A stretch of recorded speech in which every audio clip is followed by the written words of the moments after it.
Good morning, one and all. Welcome to day 2 of faculty development program. This, all you know, this faculty development program is 5 disciplinary in online mode. Welcome to. Yesterday we focuses on NAAC accreditation and preparation of faculty development program. Today, this we are having fourth eminent speaker development program is 5 session 1 in online mode starts now. Welcome to this session we focus on NAAC accreditation and preparation of second session development program was led by today P. Anil Kumar Garu. Fourth eminent speaker development program is 5 morning in online afternoon session. We have this session is by NAAC accreditation and preparation of that session. Dr. K. Emmanuel was led by today Anil Kumar Garu. So all these development speakers are morning online afternoon session.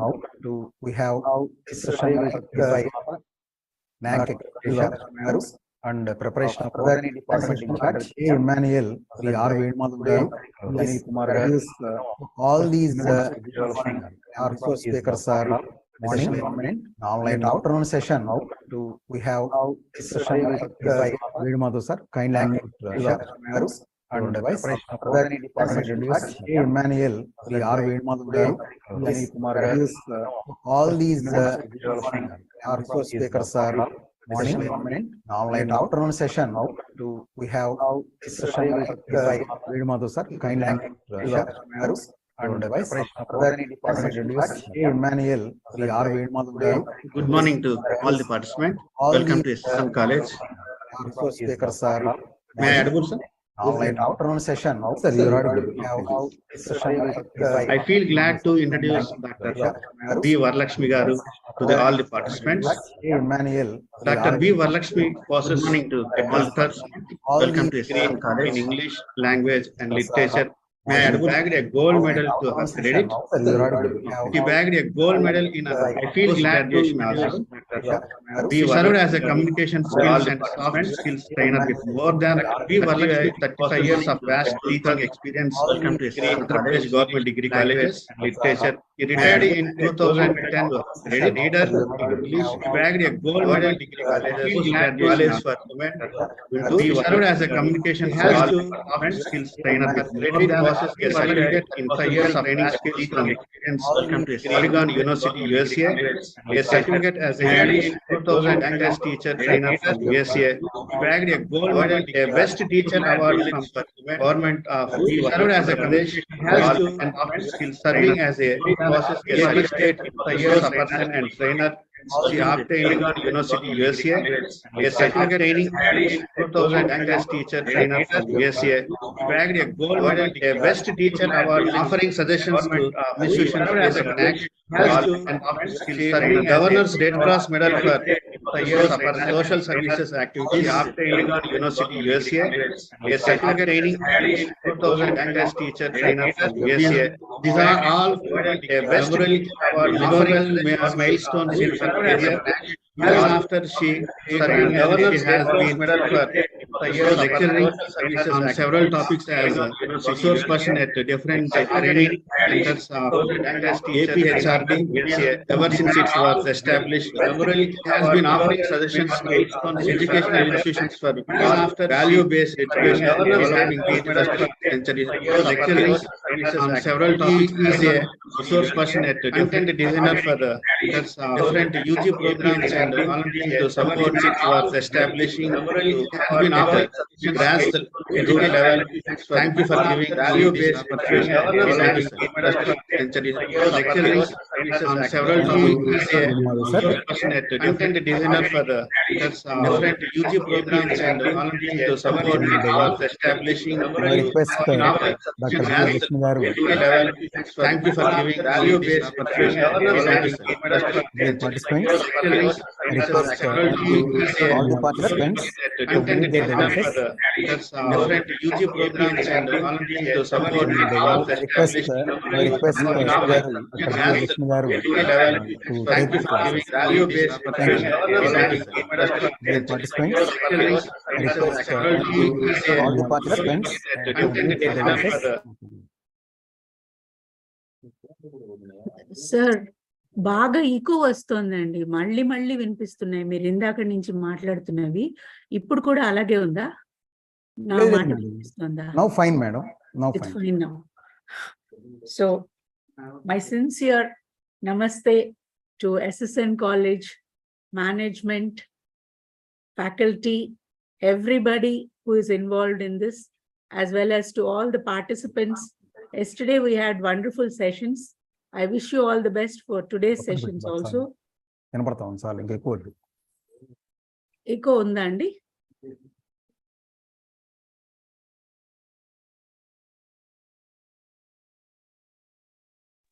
Okay, madam, please continue. Yes. I'd like to share my screen.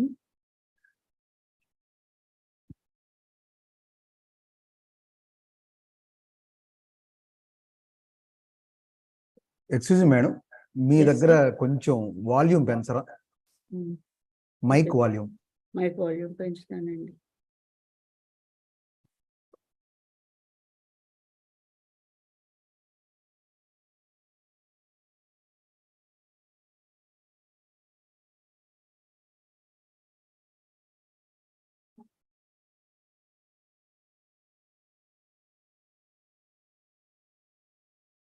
ఒక్క నిమిషం సార్, నేను నా PPT share చేసుకున్నాక.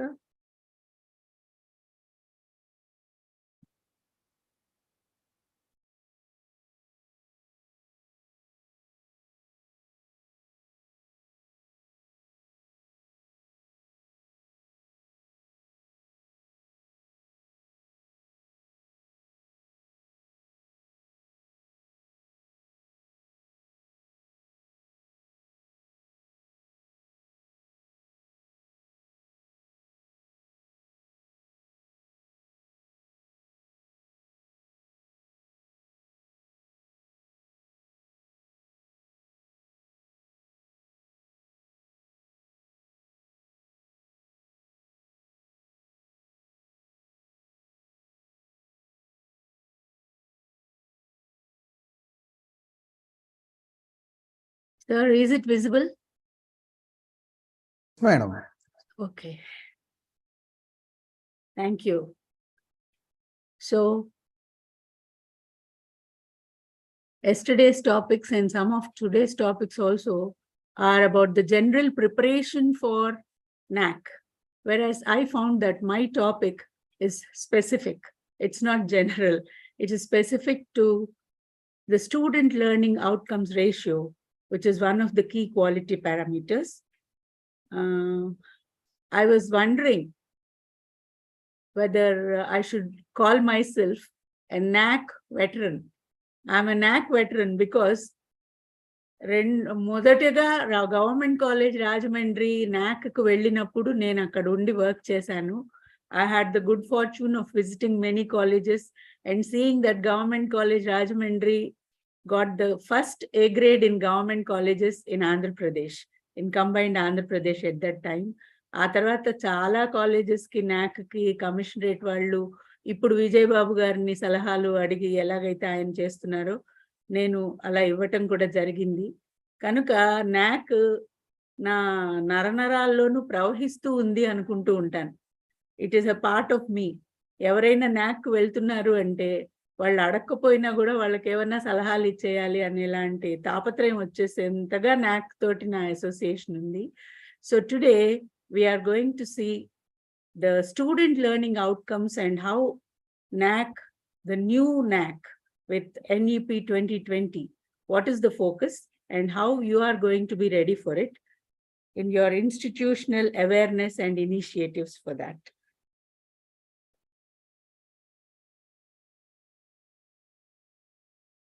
If we could first know where we are and whether we are tending, we could better judge what to do and how to do it. So I congratulate SSN College for this 5-day program where they are just trying to do this.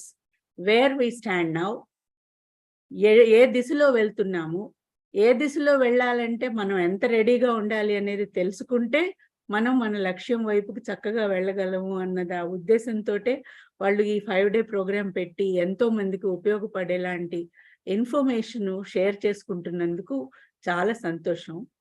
ఈ పీపీటీలో నేను first what are the NEP's expectations, what is new in that.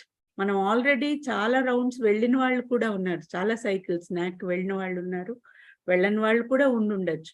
కానీ what is new from NEP which is going to be assessed in NAAC. తర్వాత understand before being understood. ఇక్కడ ఏమిటి ఇది అనేది మీరే చెప్పాలి, ఎందుకంటే ఇది 7 హ్యాబిట్స్ ఆఫ్ హైలీ ఎఫెక్టివ్ పీపుల్లో చెప్పుకుంటే కమ్యూనికేషన్ స్కిల్ గురించి అనుకుంటాం మనం.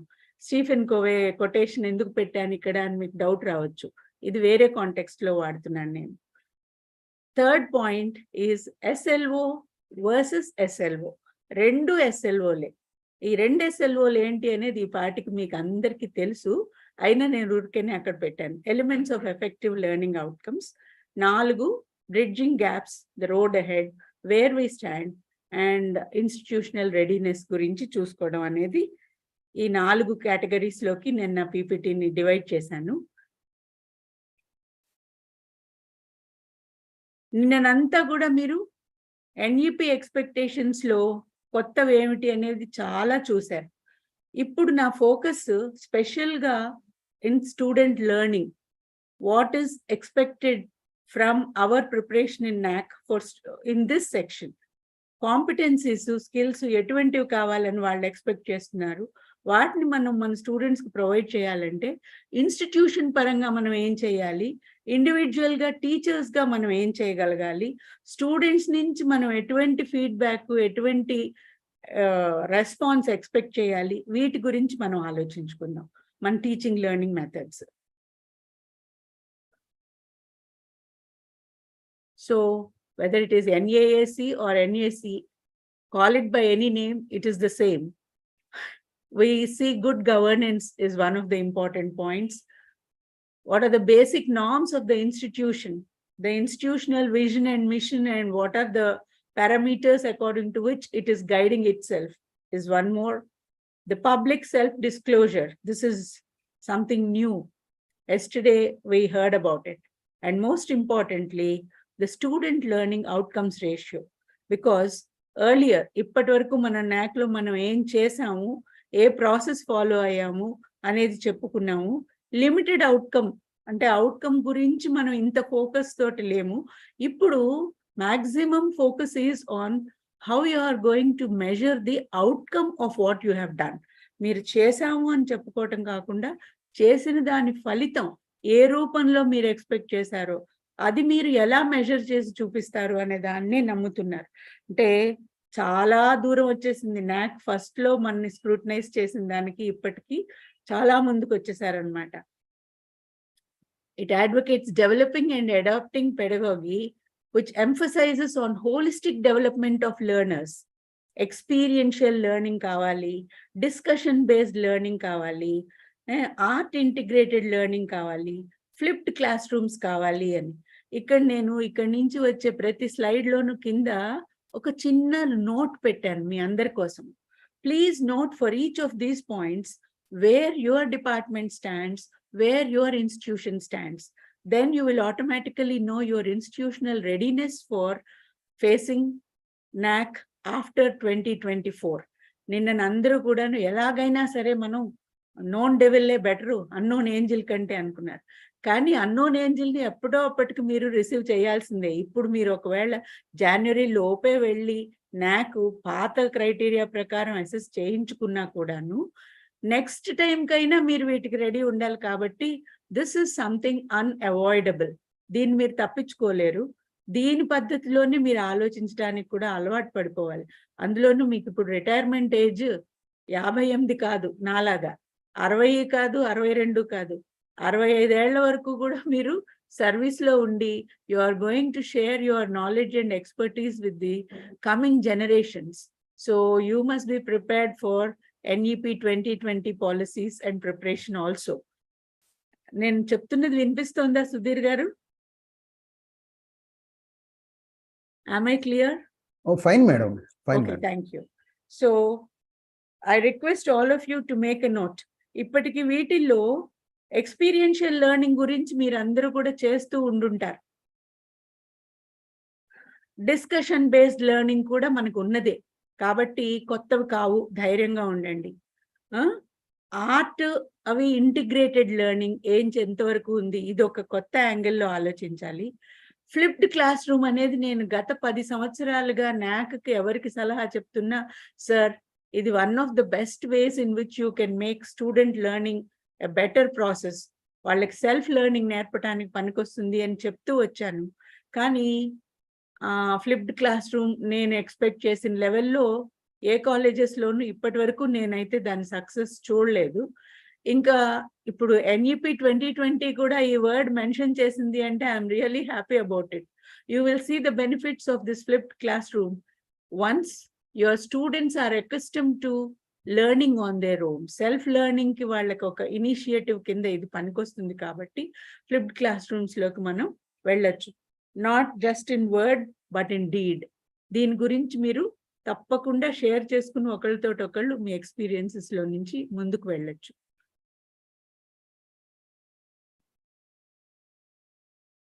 The borders between arts, sciences and humanities are blurred by NEP 2020's promotion of collaboration between disciplines. ఈ collaboration between disciplines అనేది కూడా మనం ఇంతకు ముందు కంటే కొత్త పద్ధతిలో ఎలా చేయొచ్చు అనేది ఆలోచించుకోవాల్సింది. Institutions' efforts to provide interdisciplinary research opportunities and promote multidisciplinary programs will be evaluated by NAAC. So here it is very clear what the institutions have to do. The institutions, the departments, they must consult and see how this interdisciplinary research opportunities can be encouraged. For UGC మనకి ఇచ్చే minor research projects, major research projects లో కూడా ఇప్పటికి గత 15 ఏళ్ల నుంచి వాళ్ళు interdisciplinary research కే importance ఇస్తూ వచ్చారు. Slowly what I find is we are all going up in the standards and it is high time for us to grow up to that level rather than think of bringing down the level. నేను ఇది ఎందుకు చెప్తున్నాను అంటే ఈ NEP 2020లో వీళ్ళు చెప్పిన points ఏవి చూస్తున్నా మీలో ఎవరికైనా గనక CBSEలో 10 ఏళ్ల క్రితము కంటిన్యూస్ కాంప్రహెన్సివ్ ఇవాల్యుయేషన్ అనే పద్ధతి ఒకటి పెట్టి స్టూడెంట్స్ అందరినీ కంటిన్యూస్ గా ఇవాల్యుయేట్ చేయాలి అని చెప్పి టీచర్స్ ని ఇలాంటి మల్టీ డిసిప్లినరీ ఇంటర్డిసిప్లినరీ యాక్టివిటీస్ కి స్టూడెంట్స్ కి ప్రమోట్ చేయమని చెప్పి మన సెంట్రల్ గవర్నమెంట్ పెట్టినప్పుడు నేను ఆ టీచర్స్ అందరి ట్రైనింగ్ ప్రోగ్రామ్స్ కి వెళ్ళానండి. ఎందుకు షేర్ చేస్తున్నానంటే ఈ ఎక్స్పీరియన్స్ ఇక్కడ ఇదంతా ఫెయిల్ అవుతుంది మేడం, ఇది ఎప్పటికీ సక్సెస్ అవ్వదు అని ట్రైనింగ్ అయిన తర్వాత వాళ్ళు గట్టిగా చెప్పారు. ఎప్పుడైతే గట్టిగా మనం ఇది ఫెయిల్ అవ్వాలి అని చెప్పి కంకణం కట్టుకుంటామో టీచర్లు, తప్పకుండా ఫెయిల్ అవుతుందండి. నేను ఇది మన ఒక్కళ్ళ ఐడియా కాదు, వరల్డ్ ఓవర్ రీసెర్చ్ చేసి for better quality, for better citizenship, for better holistic preparation of the next generation ఇది పనికొచ్చే పద్ధతి బాబు అని చెప్తే మీకేమండి చెప్తారు, చేసేవాళ్ళం మాకు తెలుస్తుంది అని ముఖానే చాలా నెగటివ్ రిపోర్ట్స్ చెప్పారు. నేను మాట్లాడకుండా పాజిటివే మాట్లాడాను, కానీ వాళ్ళు they succeeded in seeing that the programme got cancelled. They succeeded. The teachers all over the country who taught CBSE, ఇప్పుడు మనం ఇక్కడ ఏవైతే అనుకుంటున్నామో ఇవన్నీ కూడాను ఈ కంటిన్యూస్ ఇవాల్యుయేషన్ తోటి స్టూడెంట్ లెర్నింగ్ కి మోర్ ఫోకస్ ఇస్తున్నవి. ఈ ఎవరండి చేస్తారు ఈ పద్ధతులన్నీను, మీరు చెప్పారు కానీ అన్నది క్యాన్సిల్ చేసినప్పుడు నేను నెట్ లో చూశాను what is the response of teachers and parents when the program was withdrawn after 5 years of experimentation. I felt really very sad because even the parents said, అమ్మయ్య బతికిపోయాం, ఈ ప్రాజెక్టులు లేవు, ఈ టీమ్ వర్క్లు, గ్రూప్ డిస్కషన్లు ఇవన్నీ లేవు కాబట్టి ఇప్పుడు మా అబ్బాయి ఒక్కడు తన చదువు మీద ఫోకస్ చేసుకోగలుగుతాడు అని పేరెంట్స్ సంతోషించారు. చచ్చిపోతున్నాం వీళ్ళ ప్రాజెక్టులతోటి. టీచర్లు అందరూ పార్టీలు చేసుకున్నారు. నేను ఆ వీడియోలు కూడా చూశాను. చాలా బాధ అనిపించింది నాకు. కానీ ఇప్పుడు NEP ఇది చూసిన తర్వాత నేను అనుకున్నాను, మళ్ళీ ఇంకొక రూపంలో మన నేషనల్ ఎడ్యుకేషన్ పాలసీలో ఏవైతే అక్కడ మనం తప్పకుండా చేయాలి అనుకున్నామో వాటిని ఉత్త CBSE సిలబస్ తోటిలా కాకుండా all over the country implement చేసేలాగా మనకు వచ్చిన ఈ పాలసీస్ ని సక్సెస్ చేసుకోవడం అనేది మన చేతుల్లోనే ఉంది. దీనికి కావాల్సిన ట్రైనింగ్ అండ్ ప్రిపేర్డ్నెస్ ఒక్క FDP ప్రోగ్రామ్ తోటి మాత్రం అవదండి. నేను ఇది చెప్తున్నాను. This is a continuous process where the willingness of all the teachers, all the people involved is very very important for the success of this in the future. దీన్ని గుర్తుపెట్టుకుని what are the efforts the institutions have to undertake for this interdisciplinary research opportunities. ఏమిటి interdisciplinary అనే దాని గురించి కూడా you can consult the higher ups or your peers, other experts, and take the information and see how it can be delivered to the students in a student friendly manner. ఇది మనం ఆలోచించుకోవాల్సిన విషయం. Next, flexibility. ఎలా పాఠం చెప్పబోతున్నాము అనే దానికి వస్తే flexibility so that the learners can choose their learning trajectories. ఇది మనకి మన సిస్టంలో చాలా కష్టం. కానీ ఎలా మనం ఈ ఫ్లెక్సిబిలిటీని కొంతవరకైనా ఇవ్వగలుగుతాము అనేది, ఇప్పుడు మీరు అఫిలియేటెడ్ కాలేజెస్ కాబట్టి మీకుండే కన్స్ట్రెయింట్స్, అలాగే ఆటోనమస్ కాలేజెస్ అనుకుంటే వాళ్ళు ఎటువంటి ఫ్లెక్సిబిలిటీ ఇస్తారు. The more flexible you are, the more welcome it is to the next generation students to accept your method of teaching and how it is within their reach, so that their time management, their priorities all are changing very rapidly. Equal promotion of arts, sciences, physical education and other extracurricular activities so that learners can pick what picks their interests. వాళ్ళకి ఏది interest. ఇప్పుడు నిన్న Mathews గారు చెప్పినట్టుగా ఒక science student arts లో నుంచి ఏదైనా తీసుకోవాలి అనుకున్నా, history student, arts student science లో నుంచి ఇంకేదైనా తీసుకోవాలనుకున్నా, లేకపోతే ఒక ఫిజికల్ ఎడ్యుకేషన్ లింక్డ్ గా ఏదైనా తీసుకోవాలనుకున్నా, ఇటువంటి ఫ్లెక్సిబిలిటీ మనకి ఇప్పటి వరకు లేదు. మనం అన్ని కూడాను కామర్స్, సైన్స్, ఆర్ట్స్ ఇలాగే చెప్పుకుంటూ వెళ్తున్నాం. కాబట్టి multi disciplinary approach across humanities, sciences, ఇది ఒక కొత్త ఛాలెంజ్ కింద మనం తీసుకోవాల్సి ఉంటుంది. దానికి ప్రిపేర్డ్నెస్ మనకి ఎంతవరకు ఉంది, ఏ డిపార్ట్మెంట్స్ తోటి మనం దాన్ని చేసుకోవచ్చు అనేది ఆలోచించడం అనేది ఇన్స్టిట్యూషనల్ లెవెల్లోను, with the cooperation of the different subjects available in your college, different programs available in your college, and how you can take the support from other institutions where they are following similar patterns. ఇవన్నీ కూడా మనం ఆలోచించుకోవాల్సిన విషయాలే.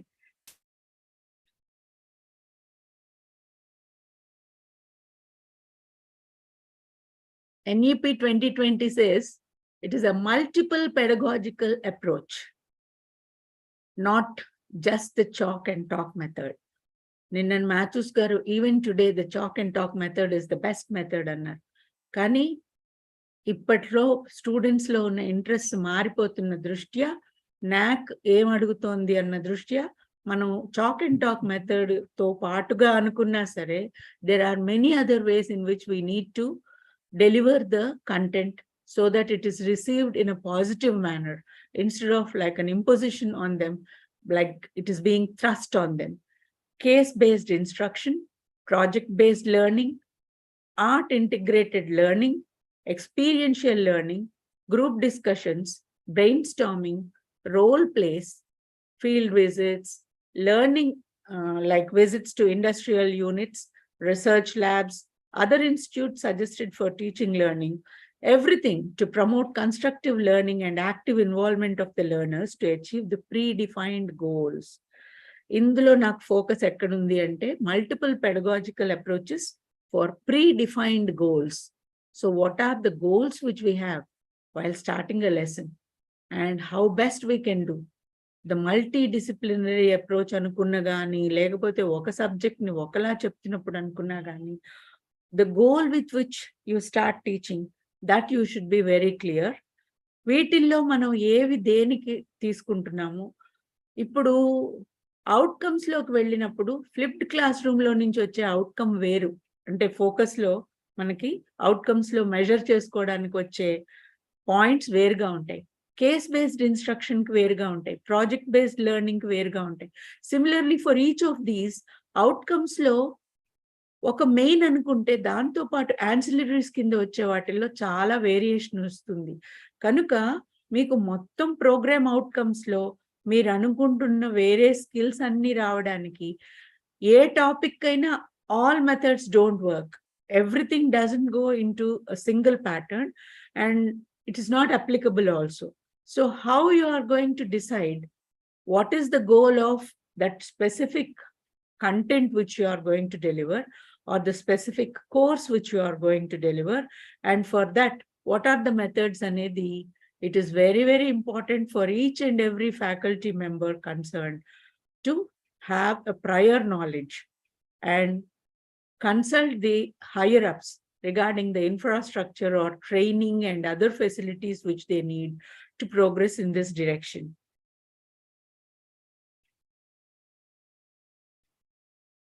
Digital education.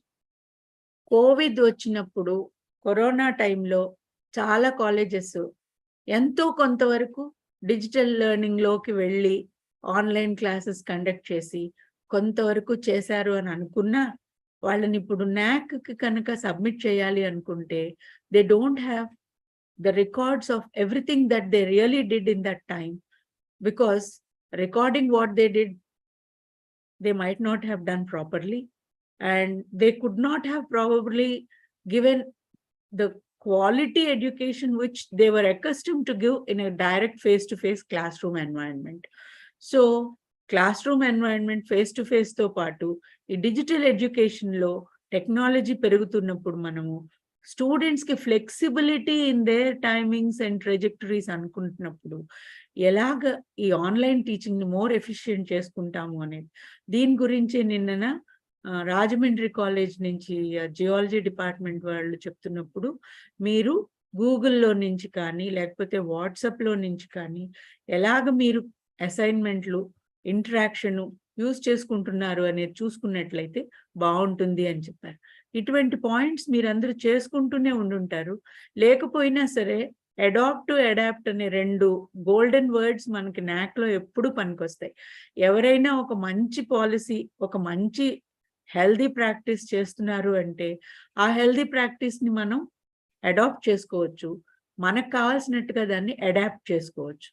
Adapt and adapt 2 కూడా NAAC ఎప్పుడు కాదందు. ఇక్కడి నుంచి మేము తీసుకుని దీన్ని మేము ఇట్లా ఇంప్లిమెంట్ చేస్తున్నాం అని చెప్తే ఇది మా సొంత క్రియేటివిటీ అని చెప్పక్కర్లేదు వాళ్ళకి. They will be very happy that we are progressing together, learning together, and trying to move forward together in cooperation and collaboration with other institutes which are thinking on the same lines. కాబట్టి దీన్ని గుర్తుపెట్టుకుని మనం ఈ digital education గురించి ఎక్కువ మనం చూసుకోవాలి. Digital education, digital లెర్నింగ్లో ఈ స్లైడ్స్లో నేను చెప్పకపోయినా చాలా కాలేజెస్ నేను మీ లైబ్రరీ ఎంతవరకు డిజిటలైజ్ అయింది అనే క్వశ్చన్ అడుగుతూనే ఉంటాను ఇప్పటి వరకు కూడా. 2010లో మేము NAACకి వెళ్ళినప్పుడు women's college Guntur in the process అన్న వర్డ్ ఒకటి మేము చాలా ఫ్రీక్వెంట్గా వాడేసాం అన్నింటికి, ఇన్ ద ప్రాసెస్ అనేసి. కానీ ఇది 2023లో మనము ఇన్ ద ప్రాసెస్ అనేలాగా కాకుండా కొంచెం ముందుకు వెళ్ళి ప్రాసెస్ కంప్లీటెడ్ అని చెప్పుకోగలిగితే దేనికైనా సరే, మీ ఆఫీస్ది కానీ స్టూడెంట్స్ అటెండెన్స్, శాలరీస్, వాళ్ళ scholarships, office work, at the same time teachers notes, the updated quality of the library, the kind of books available in the library.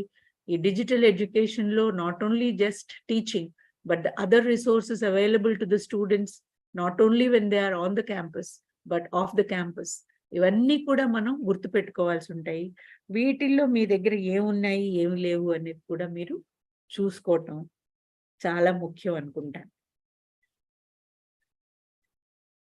Next ఇదే మెయిన్ కాదు, నేను ఇప్పటివరకు చెప్పినవన్నీ కూడా మెయిన్ అనే అనుకుంటాను. Outcome based approach to education by emphasizing skill development and employability.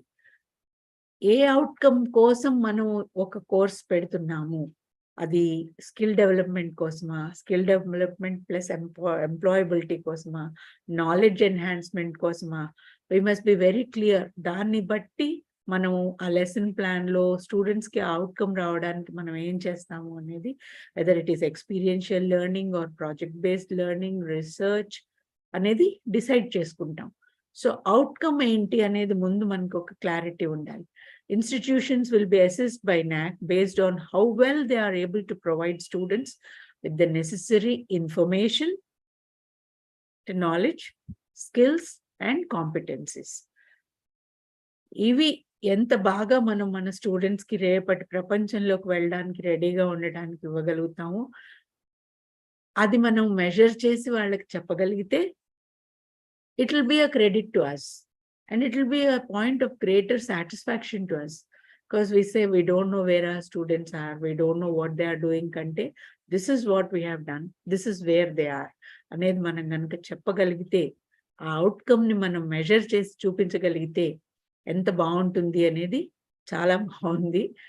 ఈ outcome ఎప్పుడు వాళ్ళకి తర్వాత వస్తాయేమో ఫ్రూట్స్ మన ఇన్స్టిట్యూట్ నుంచి వెళ్ళిపోయిన తర్వాత అనుకుంటే, ఇన్స్టిట్యూట్ నుంచి వెళ్ళిపోయిన తర్వాత కూడా వాళ్ళు మన మొక్కలే. ఆ మొక్కలు ఎక్కడికి వెళ్ళాయి, ఎలా పెరుగుతున్నాయి అనేది చూసుకోవటం అనేది, how we can continue our connection with our students, how they are becoming life long learners even when they shift jobs, how they are improving their skills and competencies as individuals. అది మనం trace చేయగలగడానికి mechanism కొంచెం strengthen చేసుకుంటే, immediate గా బయటకు వెళ్ళంగానే ఏం చేశారు అనేదే కాదు, even what they do afterwards also become, it goes to our credit.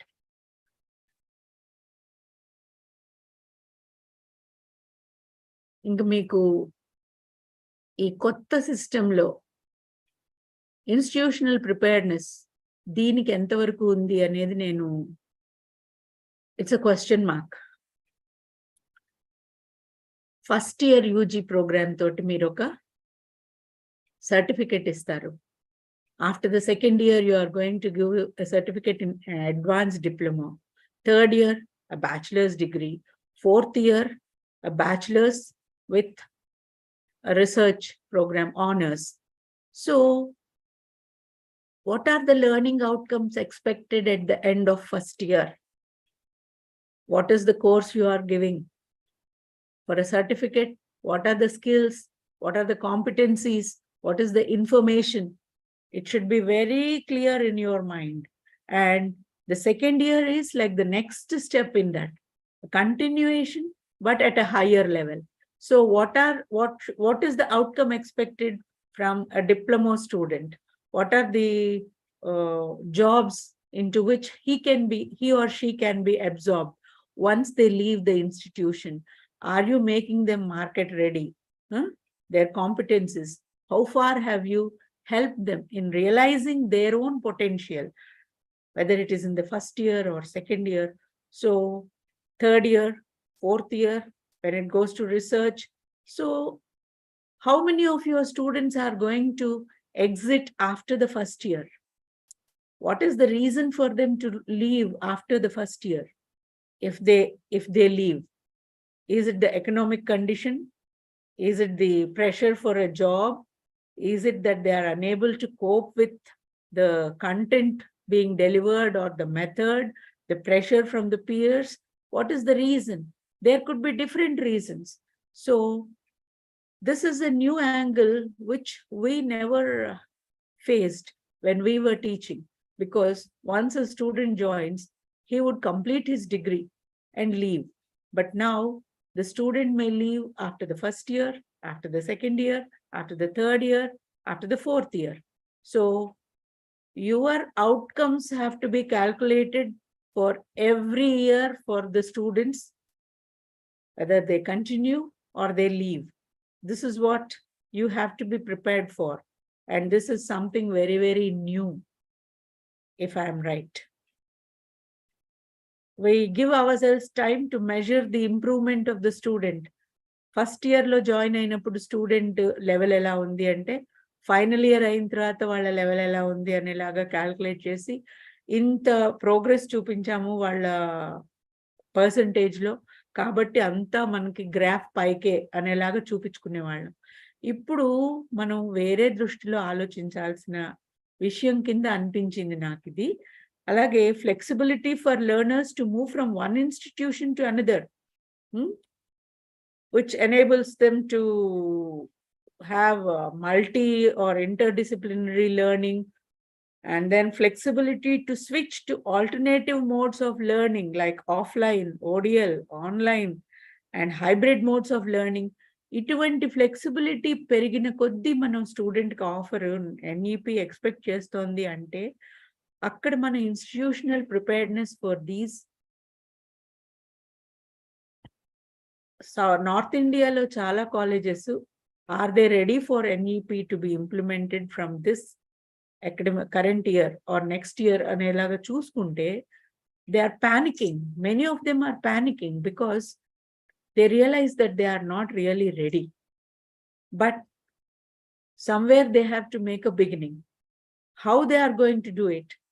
What are the initial steps, the baby steps they are going to take to be ready for NEP 2020 implementation at the university and college level అనేది north Indian universities కు వాళ్ళు రెడీగా లేరు, south Indian రెడీగా ఉన్నాయా, మన institute రెడీగా ఉందా అని చూసుకుంటే everyone has to make a fresh start in these lines and then be ready. You must make a beginning, prepare for that, not as individuals but as teams, as institutions, and then give awareness about the benefits of each and every step in this 4-year program, which the government has offered with a greater vision for seeing that more and more students join the higher education and then leave the portals with sufficient job skills. So respecting the program, preparing for it becomes a challenge for each and every institution. మీరు ఎంత టెక్నాలజీని use చేస్తారు, స్టూడెంట్స్ని ఎలాగ మీ కోర్సెస్లోకి evaluate చేస్తారు అనేది NEP 2020 readiness మనం చేసుకోవాలి. సో స్కిల్స్ అండ్ కాంపిటెన్సీస్లో కొత్త ఏమీ లేదండి. మనం ఇంతకు ముందు ఏ స్కిల్స్ అండ్ కాంపిటెన్సీస్ మన స్టూడెంట్స్కి ఇవ్వాలి అనుకుంటున్నాము ఇప్పటి వరకు అందరం కూడా వీటి గురించే చెప్తున్నాం. ఇప్పుడు వాటిని అవుట్కమ్లో మెజర్ చేయడం అనే ఒక కొత్త యాంగిల్ తప్ప the skills and competencies required for 21st century remain the same. Critical thinking, creative thinking, communication, collaboration, ఈ పేర్లు ఎంత బాగున్నాయో అవి నిజంగా మనం మన స్టూడెంట్స్లో ఎంతవరకు ఏ కోర్సులో నుంచి పెంచుతున్నాము అనేది మనం ఇంకొకసారి ఆలోచించుకోగలగాలి. ఈ ద హ్యాబిట్ ఆఫ్ మీకు నేనంటే మనకి టైం ఎంత ఉంటుంది అనేలాగా నిజంగానే తీసుకురాలేదు చూపించడానికి. మీకు నా దగ్గర ఒక చిన్న వీడియో చాలా టీచర్ ట్రైనింగ్ ప్రోగ్రామ్స్లో చూపించేదాన్ని, ఒక బటర్ఫ్లై వీడియో. మీరు చూసి ఉండొచ్చు. ఆ బటర్ఫ్లై వీడియోలో నాలాంటి ఒక పెద్ద ఆయన ఒక కోకూన్ దగ్గర కూర్చుని ఉంటాడు. ఆ కోకూన్ లో నుంచి ఒక butterfly it tries to come out and fly, but it's unable to break the cocoon and come out. He watches it for some time very patiently, for a day or more, and then he thinks that he is helping the butterfly. So he takes a pair of scissors and very carefully cuts the cocoon so that the butterfly falls from the cocoon like a lump onto the ground. And then he thinks, I have liberated the butterfly from the cocoon. And then he expects the butterfly to fly. Even after a week, he sees that the butterfly very weakly, unable to use its wings, It just hops from one place to the other on the ground. దీన్ని నేను చాలా మంది teachers తో పోలుస్తాను. ఆ మంచి హృదయంతో ఉన్న పెద్ద మనిషి ఆ బటర్ఫ్లై కోకూన్ ని కట్ చేసినట్టుగానే మనం మన కాలేజెస్ లో మన స్టూడెంట్స్ కి వాళ్ళకి చాలా ఈజీగా ఉంటుంది చదువుకోవడానికి అనేసి గైడ్స్ నోట్స్ ఇస్తూ ఉంటాను చూడండి. అది మనం అందరం కూడా వాళ్ళ రెక్కలు వాళ్ళు ఎగరటానికి వీలు లేకుండా చేసే పెద్ద మనుషుల కిందనే నేను మనం లెక్కేసుకుంటాను. ఇది ఎవరి మీదో కోపంతో కాదు, మన కాలేజెస్ లో మనం అందరం చేసే పని మీదనే. వాళ్ళకి అలవాటు కూడా చేసేస్తాం మనం. అది నోట్స్ ఇస్తారా లేదా అని వెంట పడేసి ఆ నోట్స్ చదివేసి అసలు ఎక్స్పీరియన్షియల్ లెర్నింగ్ అంటే కూడా ఎలా చేస్తారు అనేది ఒక్క మాట చెప్తాను. నేను ఉమెన్స్ కాలేజ్ గుంటూరుకి 2008లో వచ్చానండి. 2010లో రిటైర్ అయ్యాను. అంతకు ముందు నేను రాజమండ్రి ఆర్ట్స్ కాలేజ్లో 12 ఏళ్ళు పనిచేసినప్పుడు కొంచెం ఈ teaching learning methods, trainings, student centred learning అవన్నీ అక్కడ పిల్లలకు కొంచెం అలవాటయ్యాయి.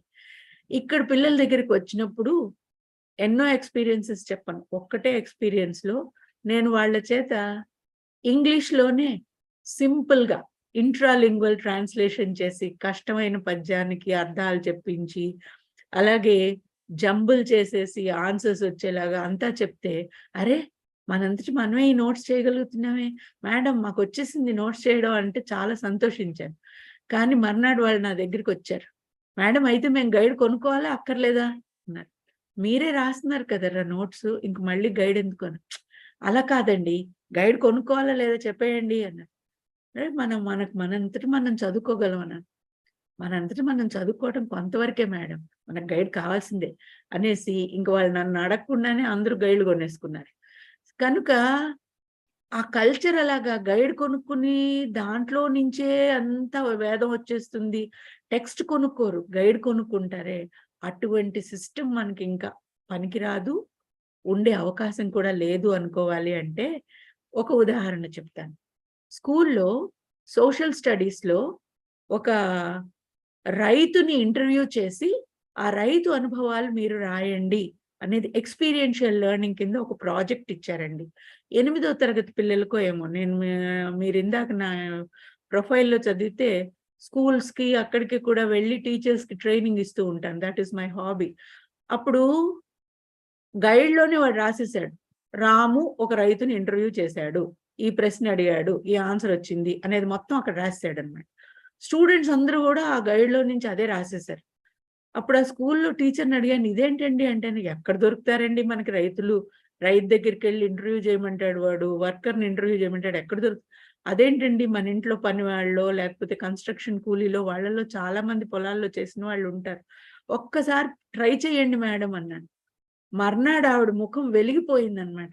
మేడం నాకు రైతు దొరికాడండి, ఆ రైతుని తీసుకొచ్చి పిల్లలందరి చేత స్కూల్లోనే ఇంటర్వ్యూ చేయించేసి ఫోన్లేండి అట్లీస్ట్ గైడ్లో నుంచి కాపీ కొట్టకుండా వీళ్ళు ప్రశ్నలు అడగడానికి 10 మందికి 10 ప్రశ్నలు ఇచ్చి చేశారు. సో మనము మన పిల్లలకి గైడ్ని అలవాటు చేసి అందులో నుంచే ప్రాజెక్టులు కూడా కాపీలు కొట్టి బోర్డులు బయట పెట్టుంటాయి. ఇంజనీరింగ్ ప్రాజెక్టులు చేయబడును, డిగ్రీ ప్రాజెక్టులు చేయబడును, రీసెర్చ్ ఆర్టికల్స్ రాయబడును అని. దీనికి అలవాటు అవ్వటం కాకుండా ఉండేలాగా చేసుకోగలిగితే, ప్లేజియరిజం లేకుండా చేసుకోగలిగితే, ఈ స్కిల్స్ అన్ని వాళ్ళకి మనం నిజంగా ఇవ్వగలిగితే అప్పుడు NEP 2020 is a success and our institutions will be a success. 21st century competencies for a globalized world లో civic literacy బాబోయ్, global awareness and cross cultural skills ఇవే గనక ఉంటే మనకి ఇంత వేదన సంఘంలో ఉండదు. కాబట్టి ఇవి చాలా ఎసెన్షియల్ పాయింట్స్ అన్నమాట. Critical and inventive thinking, communication skills, collaboration and information skills, ఇవన్నీ కూడాను ఎక్కడో విడిగా కూర్చోబెట్టి మేము ఒక కోర్స్ పెట్టేశామండి. మనందరం చాలా మంచి వాళ్ళం అండి. చక్కగా ప్రతిదానికి ఒక సర్టిఫికేట్ కోర్స్ పెడతాము, దాని అవుట్కములు మనం మెజర్ చేసుకుంటాం. కానీ మన బిహేవియర్లో అవి నిజంగా లోపల నుంచి మనకు ఉన్నాయా అనేది కనుక మనం మెజర్ చేసుకోవడానికి ట్రై చేయటం పిల్లలకు నేర్పగలిగితే we will be sending them out as an all-round developed, holistic, useful citizen to the community instead of just grades and percentile on the paper. దీనికి మనం చాలా కృషి చేయాలి, చేద్దానికి ట్రై చేద్దాం.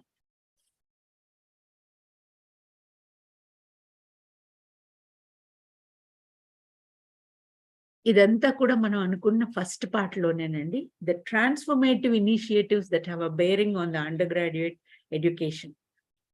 Transformative initiatives. It is a change.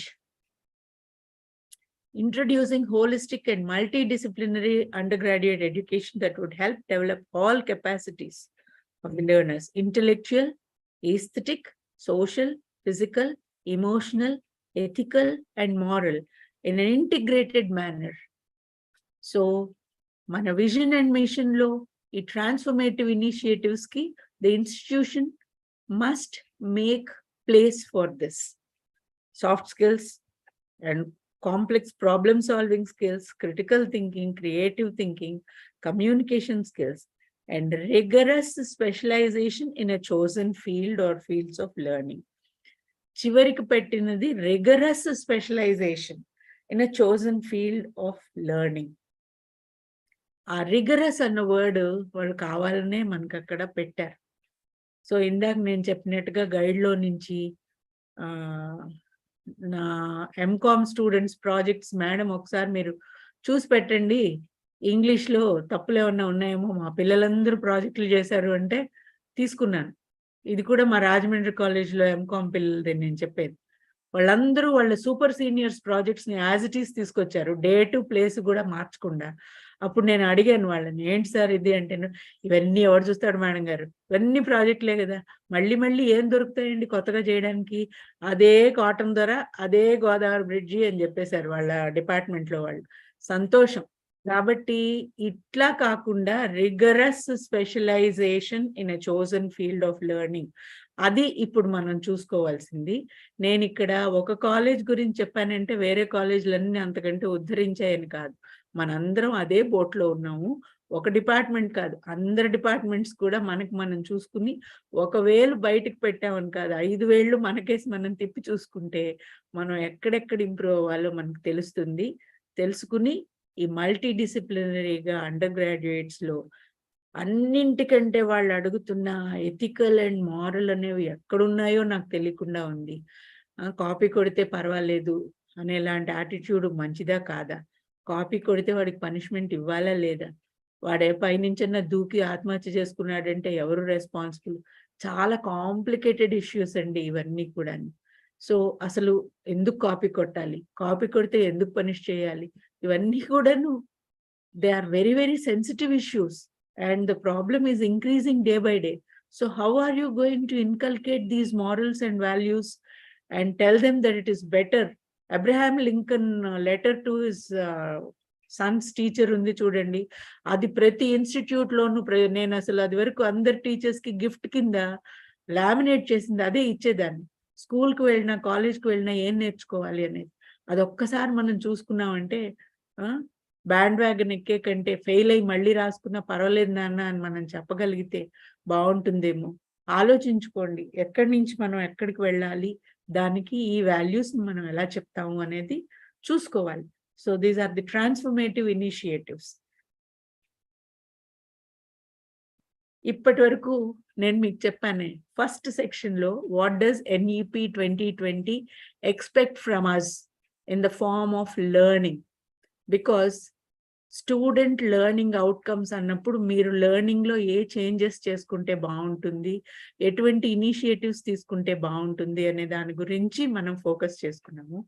ఇప్పుడు understand before being understood చాలా అవసరం అన్నమాట. నేనైతే ఏ జనరేషనో తెలీదు, ఇప్పుడున్న జనరేషన్ని జనరేషన్ Z అంటారు. నేను 1950లో దాన్ని కాబట్టి ఆ జనరేషన్కి ఏం పేరు పెట్టారో బేబీ బూమర్స్ అన్నారేమో నాకు తెలీదు. మీరందరూ కూడాను X అయినా Y అయినా మీరు Z మాత్రం కాదు. జనరేషన్ Z 1996 నుంచి తర్వాత పుట్టిన వాళ్ళు, అంటే ఇప్పుడు మీ కాలేజెస్లోకి వచ్చే వాళ్ళందరినీ కూడా మీరు జనరేషన్ Z అనుకోండి. ఈ వర్డ్ మీరు చాలాసార్లు వింటూనే ఉండుంటారు. కానీ టీచింగ్ మెథడ్స్లో మనము, మన టీచర్ గారు మన ఒక్క దెబ్బ కొడితే మనం ఫీల్ అవ్వలేదు, stand up on the bench అంటే ఫీల్ అవ్వలేదు, ఇంపోజిషన్ రాయమంటే ఫీల్ అవ్వలేదు. ఆమె డాంకీ అని రాసి నా వీపు మీద పిన్ చేసి పెడితే ఎల్కేజీలో ఫీల్ అవ్వలేదు. కానీ ఇప్పుడు ఆ మెథడ్స్ కాదు, పిల్లలలో ఉన్న సెన్సిటివిటీస్ వేరయ్యాయి, లైఫ్ స్టైల్ వేరైంది, వాళ్ళ హ్యాబిట్స్ వేరయ్యాయి. కాబట్టి టీచర్స్ అదివరకులాగా కాకుండా ఇప్పుడు వాళ్ళకి ఏం కావాలి అనేది అర్థం చేసుకుని యాజ్ ఫెసిలిటేటర్స్ అండ్ మెంటర్స్గా ఉండాలి. Come down from your dais, walk with them and make them comfortable అనుకుంటే what do they want, what is their psychology, what is their emotional imbalance which they face because of the influence of so many societal factors, peer pressure, which is more and more now. ఇవన్నీ కూడా మనం కనుక కొంచెం అర్థం చేసుకుంటే, understand your learners, understand the students who come in to your portals before being understood. వాళ్ళల్లో నుంచి మీరు అవుట్కమ్ తెప్పించాలి అంటే ముందు వాళ్ళని మీరు బాగా అర్థం చేసుకోవడం అనేది ఫస్ట్ స్టెప్ అన్నమాట. ఏం చెప్పినా వినరండి, బండ వెధవలు అనే word it comes very easily. కానీ ఆ వినకపోవడానికి కారణాలు ఏమిటి అని తెలుసుకోవాల్సిన బాధ్యత మీ మీద ఎక్కువ అవుతుంది. ఎందుకంటే అవుట్కమ్ మీరు మెజర్ చేసి చూపించాలి కాబట్టి. ఇది ఆలోచించుకోండి. నేను చాలా సిన్సియర్గా చెప్తున్నది. Generation Z has been raised with technology. It is easily accessible. మీ అందరికీ తెలుసు, ఈ రోజుల్లో 1 year చైల్డ్ కూడా చేతిలో సెల్ ఫోన్ తోటే ఉంటారు. ఈ రోజుల్లో టీనేజర్స్ అందరూ కూడాను మనకి తెలియని కంప్యూటర్ ట్రిక్స్, హ్యాకింగ్లు, సైబర్ హ్యాకింగ్లు అన్ని రకాలవి వాళ్ళకి బాగా తెలుసు. వాళ్ళకి రెస్ట్లెస్నెస్ కూడా చాలా ఎక్కువ. ఉపన్యాసం ఇచ్చామంటే అస్సలు భరించలేరు. కాబట్టి ఏ మెథడ్లో వాళ్ళని మనం ముందు వాళ్ళ ట్రస్ట్ గెయిన్ చేయాలి. వాళ్ళ ట్రస్ట్ ఎలా గెయిన్ చేస్తాము, వాళ్ళ చేత మంచిగా ఉండేలాగా ఎలాగ వాళ్ళల్లో వాళ్ళకు అవసరమైన స్కిల్సే వాళ్ళకి ఎలా నేర్పుతాం అనేది మనం we must see. Even if it is the old wine, what is the new bottle which you are going to use? That you should be very careful. The level at which technology has been incorporated into their everyday lives has been unlike that of any of the previous generations. So, ఇప్పుడు artificial intelligence గురించి చదివిన, chat GPT పెట్టి ప్రాజెక్టులు రాసేస్తున్నారు, కాపీలు కొట్టేస్తున్నారు అని చూసిన, ఇటువంటి జనరేషన్కి మీరు లెర్నింగ్ అవుట్కమ్స్ మెజర్ చేయాలి. వాళ్ళల్లో హోలిస్టిక్ డెవలప్మెంట్, ఎథిక్స్, మారల్స్ పెంచాలి అనుకుంటే understanding them before being understood. నేను మీకు ఇది ఇస్తున్నాను మీరు పుచ్చుకోండి అని విలేజ్ స్కూల్ మాస్టర్ల పరిస్థితులు ఇప్పుడు లేవు. Hope you agree. So this is based on a lot of research about the Generation Z and some of the important qualities in them. They value hard work that is duly rewarded.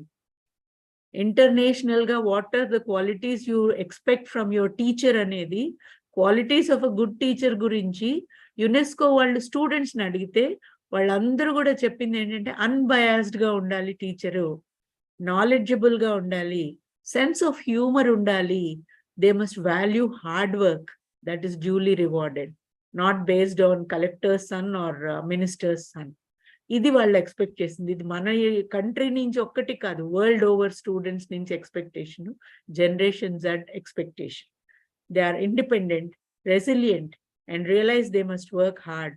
They work hard in the field which they feel is important. They may not feel the field which you suggest to be important. So how you are going to bring a compromise and see to it that they appreciate what you are going to teach them is your responsibility. They value trust, fairness, loyalty, and respect from their superiors. Idondi era endra vedava anelaanti words asalu ippudu out of dictionary మనం తీసేస్తే better. ఏడ్సవులే, no, they value, give respect and take respect. అది మనం పాతకాలపు టీచర్ల పద్ధతిలో వాళ్ళని address చేయటం అనేది కూడా వాళ్ళకి చాలా ఇర్క్సమ్గా ఉంటుంది.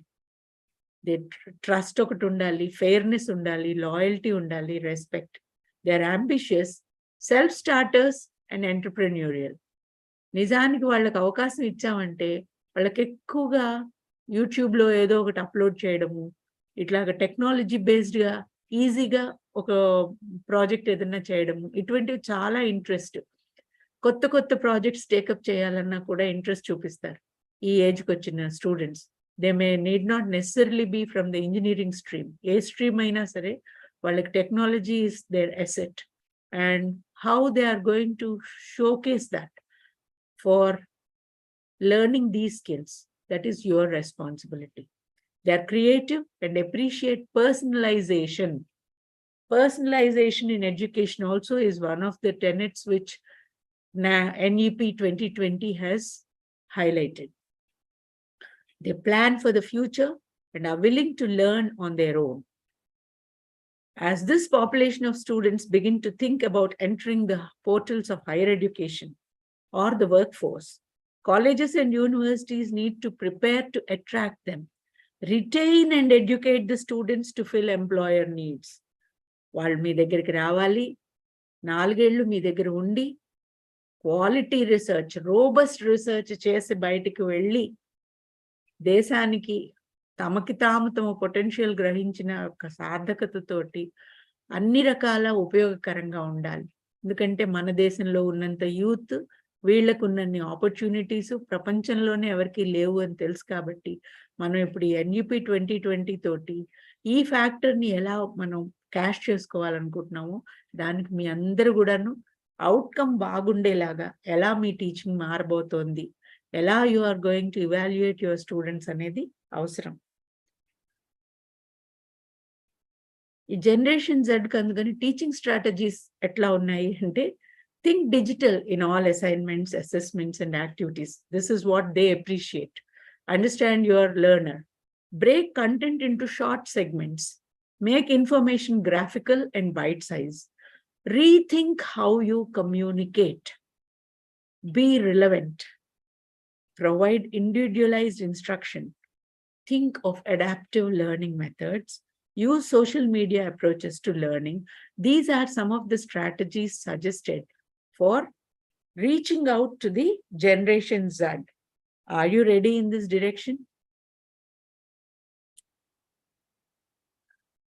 Think. And now we have come to SLO versus SLO, the student learning objectives and student learning outcomes. ఈ రెంటికి ఏమన్నా సంబంధం ఉందా? ఇదో క్వశ్చన్ మిమ్మల్ని అడుగుతున్నాను. మీ ఆన్సర్ కోసం నేను వెయిట్ చేయను, మీ అందరికీ ఆన్సర్ తెలుసు కాబట్టి. మీ స్టూడెంట్ లెర్నింగ్ ఆబ్జెక్టివ్స్ ఎంత క్లియర్గా ఉంటే ఏ అవుట్కమ్స్ని మెజర్ చేయడం కోసం మీరు ఆబ్జెక్టివ్స్ డిజైన్ చేసుకుంటారో దాన్ని బట్టి. ఇప్పుడు చాలా ఫార్మల్గా మనందరికీ కూడా ప్రతి లెసన్కి ఆబ్జెక్టివ్స్ ముందు ఉంటాయి, కానీ అవుట్కమ్ మెజర్మెంట్లోకి వచ్చేటప్పటికి ఆ ఆబ్జెక్టివ్స్లో సగానికి సగం మనం పక్కకు తోసేస్తాం. మన question paper pattern, evaluation pattern, assignments, everything we dilute it. ఇప్పుడు ఇంకా డైల్యూషన్కి అవకాశం లేదు. స్టూడెంట్ లెర్నింగ్ అవుట్కమ్స్ అంటే ఏంటి అంటే, the specified knowledge, skills, abilities or attitudes that students are expected to attain by the end of a learning experience or program of study. వీటిలో మెయిన్గా SLOలు, student learning outcomes 4 categories కింద అనుకున్నట్లయితే hire ఎడ్యుకేషన్లో కాంటెక్స్చువలైజేషన్ of knowledge, praxis అంటే practical ఏంటి, critical thinking, research and communication. ఈ 4 ఆస్పెక్ట్స్లోకి మనం కనుక మన స్టూడెంట్ లెర్నింగ్ అవుట్కమ్స్ని చూసుకోగలిగేలాగా డిజైన్ చేసుకుంటే అవి మెజరబుల్గా వచ్చేలాగా మనకి వస్తాయి. స్టూడెంట్ లెర్నింగ్ ఆబ్జెక్టివ్స్కి వచ్చినప్పుడు మీరు మీ ఫ్యాకల్టీ అందరూ మీ క్యారెక్టరిస్టిక్స్ ఆఫ్ లెర్నర్స్ తెలుసుకుని వాళ్ళకి ఎలా చెప్తే అకాడమిక్ గోల్స్ ఏం పెట్టుకుంటే బాగుంటుంది, వాళ్ళకి తగినట్టుగా ఏ ఇన్స్ట్రక్షనల్ స్ట్రాటజీస్ మనం ఇంప్లిమెంట్ చేసి అసెస్మెంట్ మెథడ్స్ ఎట్లా పెట్టుకుంటే బాగుంటుంది, అప్పుడు measurement of student growth over time ఎలా చేసినట్లయితే కంటిన్యూస్ ఇవాల్యుయేషన్లో నుంచి ఆ అవుట్కమ్కి ఏమైనా చేంజెస్ చేయాలి అనుకుంటే చేంజెస్ చేస్తూ ఎలా చేస్తామని చూసుకోవటం అవసరం. So student learning objectives come first.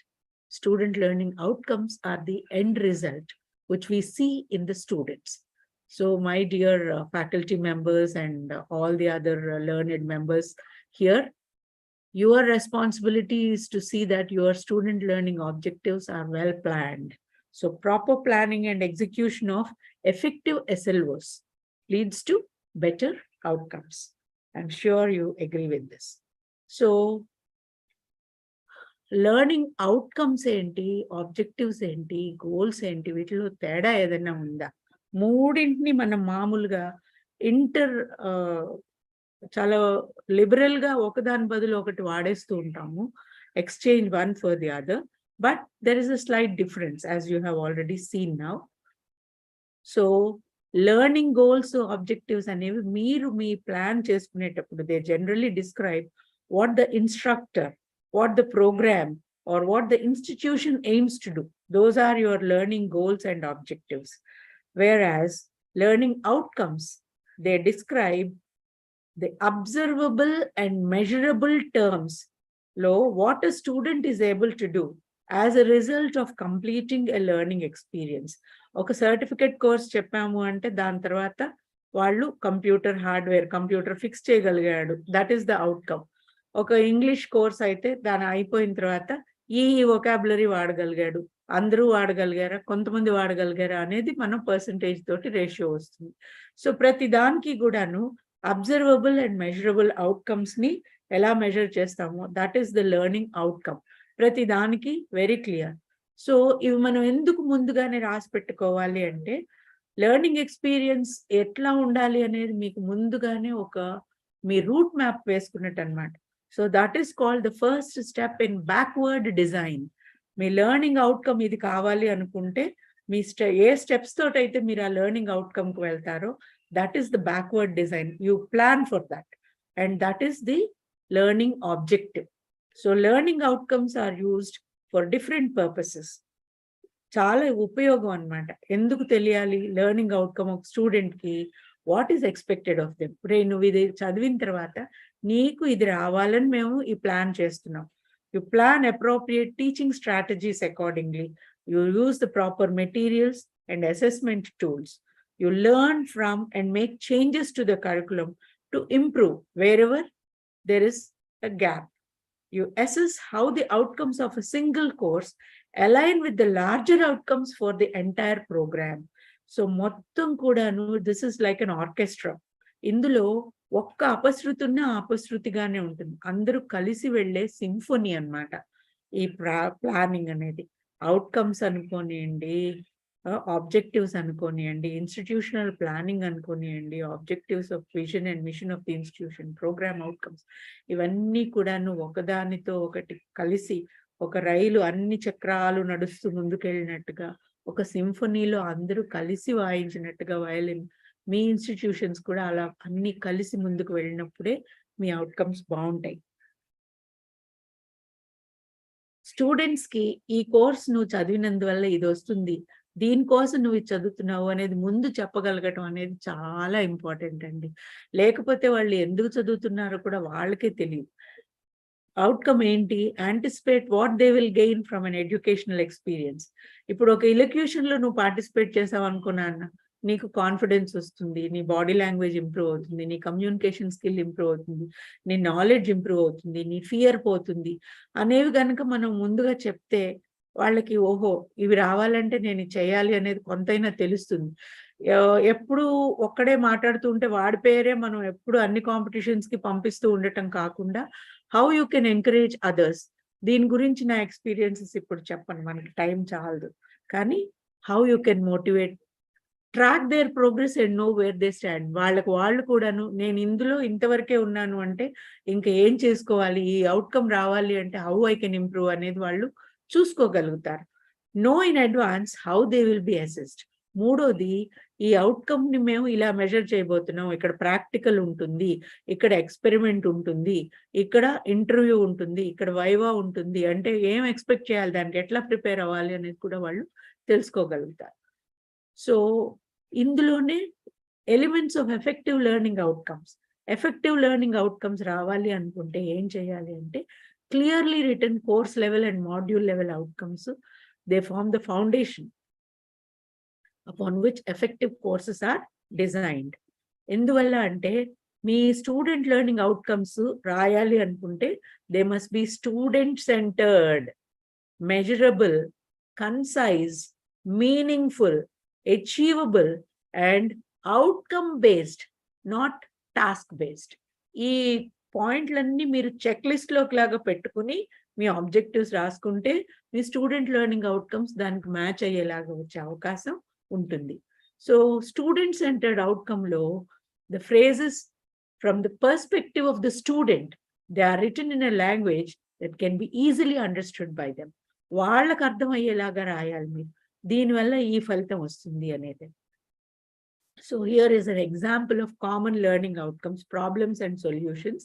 ఇక్కడ రాబోయే 4 స్లైడ్స్ లోను నేను ఇటువంటివే ఎగ్జాంపుల్స్ ఇచ్చాను. స్టూడెంట్ సెంటర్డ్ గా ఉండేటువంటి ఏంటి, క్లారిటీ అంటే ఏంటి, అవుట్కమ్ బేస్డ్, టాస్క్ బేస్డ్, ఈ డిఫరెన్సెస్ చూపిస్తూ ఈ వెబ్సైట్ మీకు ఇన్ఫర్మేషన్ ఇచ్చాను, మీరు అక్కడికి వెళ్ళి కూడా చూసుకోవచ్చు. స్టూడెంట్ సెంటర్డ్ కాని దాంట్లో వర్డింగ్ ఎలా ఉంటుంది అంటే different theories of personality development will be explored through lectures, readings and assignments. ఇది కూడా ఆబ్జెక్టివ్స్ లోకే వస్తుంది. కానీ స్టూడెంట్ సెంటర్డ్ గా రాసినప్పుడు students will name each theory of personality development and describe the key characteristics that distinguish each theory. ఇలాగా student కి specific గా ఏం నేర్చుకోవాలి, నేను ఏ అవుట్కమ్ కోసం నేను దీనికి వెళ్తున్నాను అనేది తెలుస్తుంది. So the coming 4 slides measurable గా ఉంటుందా, నాట్ మెజరబుల్ గా ఉంటుందా?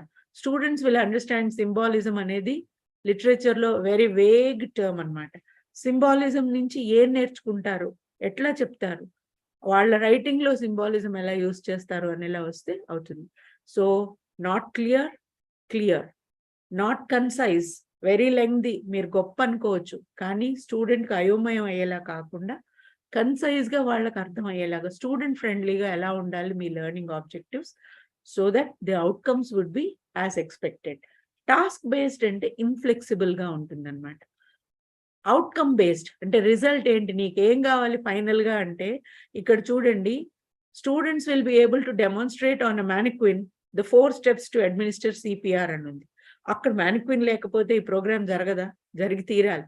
కాబట్టి students will be able to demonstrate the 4 steps used to administer CPR అనుకోండి, whether it is a mannequin or not, whether it is on a friend or on a something else. So flexibility in measuring, so not being inflexible. Outcome ఏంటి, వాడికి తెలిసిందా లేదా అని తెలుసుకోవటం. So ఇలాగా objectives and grades are for us, whereas outcomes are for the students. అన్ని outcomes మనం measure చేయగలవా? మెజర్ చేయలేం. ఇప్పుడు ఎథిక్స్ వాళ్ళకి వచ్చాయా లేదా, సోషల్ కాన్షియస్నెస్ వాళ్ళలో పెరిగిందా లేదా, ఎన్ఎస్ఎస్కి వెళ్ళిన వాళ్ళందరూ మహాత్ములు అయిపోయారా, ఎన్సిసిలో ఉన్న వాళ్ళందరికీ దేశభక్తి పెరిగిందా? కొన్ని మెజర్ చేయలేని ఉంటాయి. Appreciate the intangible benefits of art in society, question one's own beliefs and recognize personal bias, understand the value of ethics in business leadership. ఇవన్నీ కూడా వాళ్ళకి వచ్చాయా లేదా అనేవి మనం మెజర్ చేయడం కష్టం, మనం నేర్పుతాం, కానీ వీటిని మనం ఎలాగ లెర్నింగ్ అవుట్కమ్స్ లోకి పెడతాము? ఎక్స్క్లూడ్ చేస్తారా, ఇంక్లూడ్ చేస్తే ఎలా చేస్తారు? NEP-2020 recognizes the importance of inculcating ethical values in students for their personal development and the betterment of the society. The policy proposes several measures to ensure ethical values are integrated into all aspects of education, including quality assessment. మరి అటువంటిప్పుడు ఏం చేయాలి అంటే ethics, NEP ఇవన్నీ చెప్పేసింది, చాలా పెద్ద list ఉంది. పంజాబ్, సింధు, గుజరాత్, మరాఠా, కాన్స్టిట్యూషనల్ వాల్యూస్ ఉన్నాయి, అన్ని ఒకటి లేదు అని కాదు, చాలా నోబుల్ ఐడియల్స్ అన్ని ఎథిక్స్ లోకి పెట్టారు. వీటిని మనం మన పిల్లలకి చెప్పగలిగామా లేదా అనేది, మెజరబుల్ గా ఎలా చేయగలుగుతామా లేదా అనుకున్న దానికి హార్డ్ టు మెజర్ గోల్స్ ని కోర్స్ అవుట్కమ్స్ దగ్గర best to keep them under the separate heading learning goals అని రాసుకోండి. They are not measurable. Don't include them in measurable outcomes. This separation will clarify that these goals are important, are an important part of the course, but won't necessarily be tied to the student grading and evaluation అని తెలుసుకునేలాగా చేసుకోండి. ఒక check list కూడా ఇక్కడ ఊరికేనే పెట్టాను. ఈ outcome programme goals కి support చేస్తుందా లేదా మీరు ఆలోచించుకుని చేసుకోవాలన్నమాట. Does the outcome describe what the programme intents for the students to know? వాళ్ళల్లో కాగ్నిటివ్ స్కిల్స్ పెంచుతుందా, knowledge, understanding, thinking, effective thinking, attitude గురించి మారుస్తుందా, బిహేవియర్, పర్ఫార్మెన్స్ గురించి ఉందా, అవుట్కమ్ డీటెయిల్డ్ గా ఉందా, స్పెసిఫిక్ గా ఉందా, మెజరబుల్ గా ఉందా, ఐడెంటిఫైబుల్ గా ఉందా, as a result of learning ఏంటి అనేది కనిపిస్తోందా? Do you have or can you create an activity to enable students to learn and demonstrate the desired outcome? ఆలోచించుకోవటం. ఇవన్నీ కూడాను check list for evaluating the outcome statements లోకి ఉంటాయి. ఇక్కడ నేను మీకు ఈ స్లైడ్ లో కొన్ని లింక్స్ ఇచ్చాను. యూజీసీ వాళ్ళు గ్రాడ్యుయేట్ అట్రిబ్యూట్స్ లో లెర్నింగ్ అవుట్కమ్స్ కి స్పెసిఫిక్ డిసిప్లినరీ ఏరియాస్ కి చాలా లిస్ట్ ఇచ్చారు. మీ అందరూ చూసే ఉండుంటారు. లేదంటే ఈ సైట్ కు వెళ్తే ugc.gov.in అక్కడ PDF లో మొత్తం అన్నింటికి ఇచ్చారు. వాటిల్లో నుంచి మీరు ఏవి ఐడెంటిఫై చేసుకుని మీ ప్రోగ్రామ్ కి ఏవి యూస్ఫుల్ చూసుకోండి. అలాగే లెర్నింగ్ అవుట్కమ్స్ జనరేటర్ అనేది చాలా సింపుల్ గా ఉంది. ఎందుకు పెట్టాను అంటే సింపుల్ అయినా సరే something that helps us which has already been planned by other universities. We can see and benefit from that. అందువల్ల ఈ సైట్స్ ఇక్కడ మెన్షన్ చేశాను మీకు. ఇంకా 3 అసెస్మెంట్ దగ్గరికి వచ్చేటప్పటికి how are you going to assess and see whether your student has those qualities or not? దీనికి formative assessment ఉండాలి. మోర్ వెయిటేజ్ టు సమ్మేటివ్ కాకుండా ఫార్మేటివ్కి ఇచ్చుకోండి. ఇవన్నీ కనుక మనం కరెక్ట్గా చేసుకోగలిగితే అడ్మినిస్ట్రేషన్ సపోర్ట్ తోటి, ఇన్స్టిట్యూషనల్ సపోర్ట్ తోటి స్టూడెంట్ లెర్నింగ్ ఆబ్జెక్టివ్స్ అంత క్లియర్గా ఉంటే స్టూడెంట్ లెర్నింగ్ అవుట్కమ్స్ కూడా అంత బాగా వచ్చేలాగా జరిగే అవకాశం మనకు ఉంటుంది. SLO సరిగ్గా లేకపోతే, ఒక SLO సరిగ్గా లేకపోతే రెండో SLO కూడా సరిగ్గా ఉండదు. అసెస్మెంట్కి వచ్చేటప్పటికి real time technology enabled formative evaluation is advised by NEP. This uses technology to gather the necessary data in order to make informed assessment and accreditation decisions. Kabatti technology ni use chestu me assessment ni based on truth, informed assessments. ఈ list అంతా మీకు already తెలుసు. Bloom's టాక్సానమీలో నుంచి వచ్చిందే. వీటిల్లో నుంచి ఏవైనా సరే combination of these methods, time constrained test పెట్టుకోండి, open book test, problem based assignments, practicals, portfolios, case studies, presentations, viva voce, composite multiple choice questions, computerised adaptive test, peer and self assessment. ఇది ఎక్కువగా మనకి జరగంది. దీని మీద మీరు కూడా focus చేసుకున్నట్లయితే ఈ ప్రోగ్రామ్ అవుట్కమ్స్ ఎంత బాగున్నాయి అనుకోవడానికి, వీటిల్లో రకరకాల వాటికి రకరకాలు చేసుకోవడానికి ఒక రూబ్రిక్స్ చేసుకోవచ్చు. చేసి ఇంత వస్తే మీకు ఇన్ని మార్క్స్ వస్తాయి, ఇలాగ మీ అవుట్కమ్ నేను మెజర్ చేయబోతున్నాను అనేది ముందుగానే స్టూడెంట్కి చెప్పుకుంటే they will try for that. దీనికి ఒక చిన్న డెమో లాగా, ఒక ప్రాక్టికల్ లాగా పెట్టాను. అంటే మీరు రేషియో ఎలా క్యాల్కులేట్ చేస్తారని. నాకంటే లెక్కల్లోనూ రేషియో క్యాల్కులేషన్లోనూ ఇప్పుడు మీరందరూ చాలా ఎక్స్పర్ట్స్. కాబట్టి ఈ స్లైడ్ చూసి నవ్వకండి. నా లెక్కలు పూర్ కాబట్టి ఇంత చిన్న స్లైడ్ ఇక్కడ పెట్టేశాను. ఒక ప్రోగ్రాంలో 200 మంది స్టూడెంట్స్లో 125 మంది ఉన్నారనుకోండి, వాళ్ళందరికీ బాగా వచ్చింది అంటే రేషియో ఎలా క్యాల్కులేట్ చేస్తాము అనేది. ఇప్పుడు మీకు క్వాలిటేటివ్లోకి వచ్చేటప్పటికి అన్నింటికి కూడాను క్వాంటిటేటివ్ ఇంపార్టెన్స్. అది వరకు క్వాలిటేటివ్ రాసి పెట్టేవాళ్ళం, ఇప్పుడంతా కూడా it should be measurable. So how you are going to measure, what are the parameters అనేది తెలుసుకుని మెజర్ చేయండి. దీనికి అందరూ కూడా కలిసి ప్లాన్ చేసుకుని, ఫీడ్బ్యాక్ తీసుకుని, కంటిన్యూస్ చేంజెస్ చేసుకుంటూ డెలిబరేషన్స్ అండ్ డిస్కషన్స్ తోటే ముందుకు వెళ్ళాల్సి ఉంటుంది. ఇప్పుడు 4th నేను స్వాట్ అన్నాను. Your strengths, your weaknesses, your opportunities and your threats అంటే కన్వెన్షనల్ గా మాకు ఇంత బిల్డింగ్ ఉంది అనేలా కాకుండా ఇక్కడ నేను in the light of this new NEP institutional preparedness కి యువర్ ఫ్యూచర్ రెడీనెస్ కి మీ స్వాట్ లో ఏంటంటే your strengths are the things which you are already doing, things we need to do from now, things that can be started right away within the institution, things that need approval from the higher authorities. ఇవన్నీ కూడా మీరు 4 columns లోకి పెట్టి రాసుకున్నారంటే మీ analysis లో మీ preparation ఎలా ఉండాలి అనేది తెలిసిపోతుంది. For tomorrow belongs to the people who prepare for it today. మీరు ఈ రోజున స్టార్ట్ చేసుకుంటే 2024 జనవరి కాదు, ఆ తర్వాత ఎప్పటికైనా సరే ఈ quality is a continuous process. You will continue on the path of success with proper planning. Wishing you all the best. Thank you. And I thank the organizers for giving me this opportunity to share some of my ideas with them and with all the listeners. Thank you once again. Wish you all the best.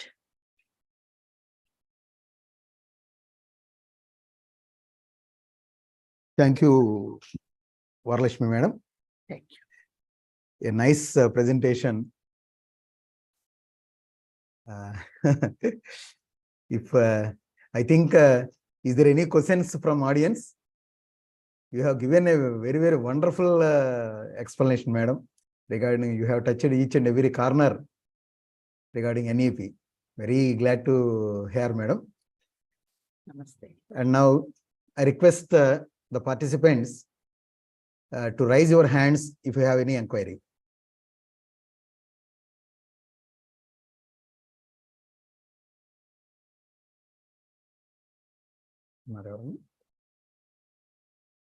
Bus కొంచెం voice పెట్టవా, ఎవరి దగ్గర కొద్దిగా పెట్టండి.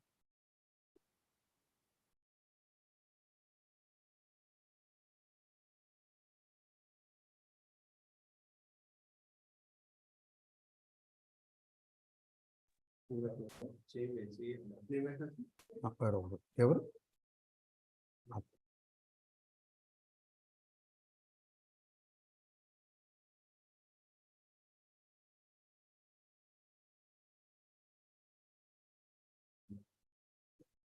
I request the participants, if you have any doubts, Madam is ready to clarify your doubts. Please raise your hand. మీకు వచ్చేవన్నీ కొత్త డౌట్లే వస్తాయి. నాకు తెలిస్తే చెప్తాను, లేకపోతే అందరం కలిసి ఆలోచించాలి. లో మేడం, యాక్చువల్ గా డౌట్స్ లేకుండానే ఉన్నాయి. చాలా చక్కటి ఎక్స్ప్లెనేషన్ ఇచ్చారు.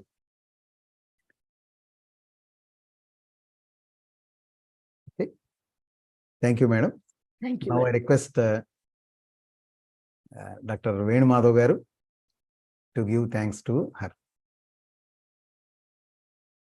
Thank you very much for inspiring and encouraging words at this moment of getting panic to get for NAAC accreditation in view of NEP 2020. Thank you very much, madam. Thank you very Thank you very much. much. Namaste.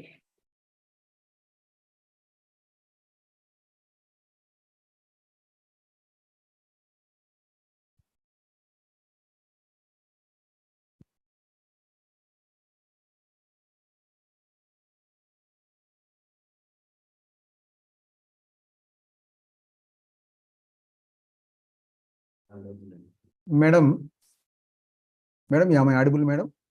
Yes, sir. You're audible. Madam? Yes, sir. Just a general query, madam. Cheppandi. Actually, while seeing your name on display, I am seeing that Varalakshmization. Is there any specialty? My Gmail ID. 1 minute, madam. Please unmute, madam. Unmute. Madam, is there any? Actually, we have a curiosity that your That name is, was written somehow Varalakshmization. my Gmail got that tag, Varalakshmization. That's all. Okay. Okay, madam. Thank you. Thank you, madam. Very nice presentation. It's On a behalf pleasure. of N.COLLEGE Management, President Sri Kapalava Vijay Kumar Garu, and Secretary and Correspondent and ex-Municipal Chairperson of NARASARAOPET, Sri NAAC Subraya Gupta Garu, and from our college principal, Dr. S. Mallai Garu, and our beloved my friend, IKC coordinator, Dr. P.S. Sai Garu, and our co-conveners and organizing committee. I am very thankful to you, madam. You have given a wonderful explanation and wonderful presentation regarding NEP, and also you have touched in each and every corner that how to get a good score.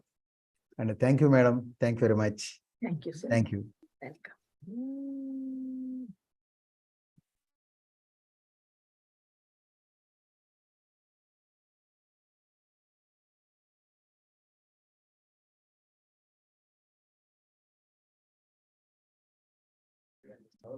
Now, dear participants, one information. We are waiting for Dr. Anil Kumar, sir.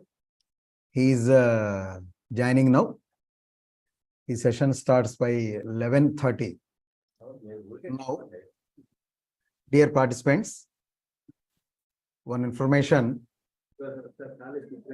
We are waiting for Dr. Anil Kumar, sir.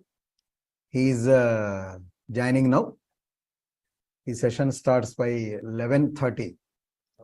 Now, dear participants, one information. We are waiting for Dr. Anil Kumar, sir. He is joining now. His session starts.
Yeah, now it is okay, I think.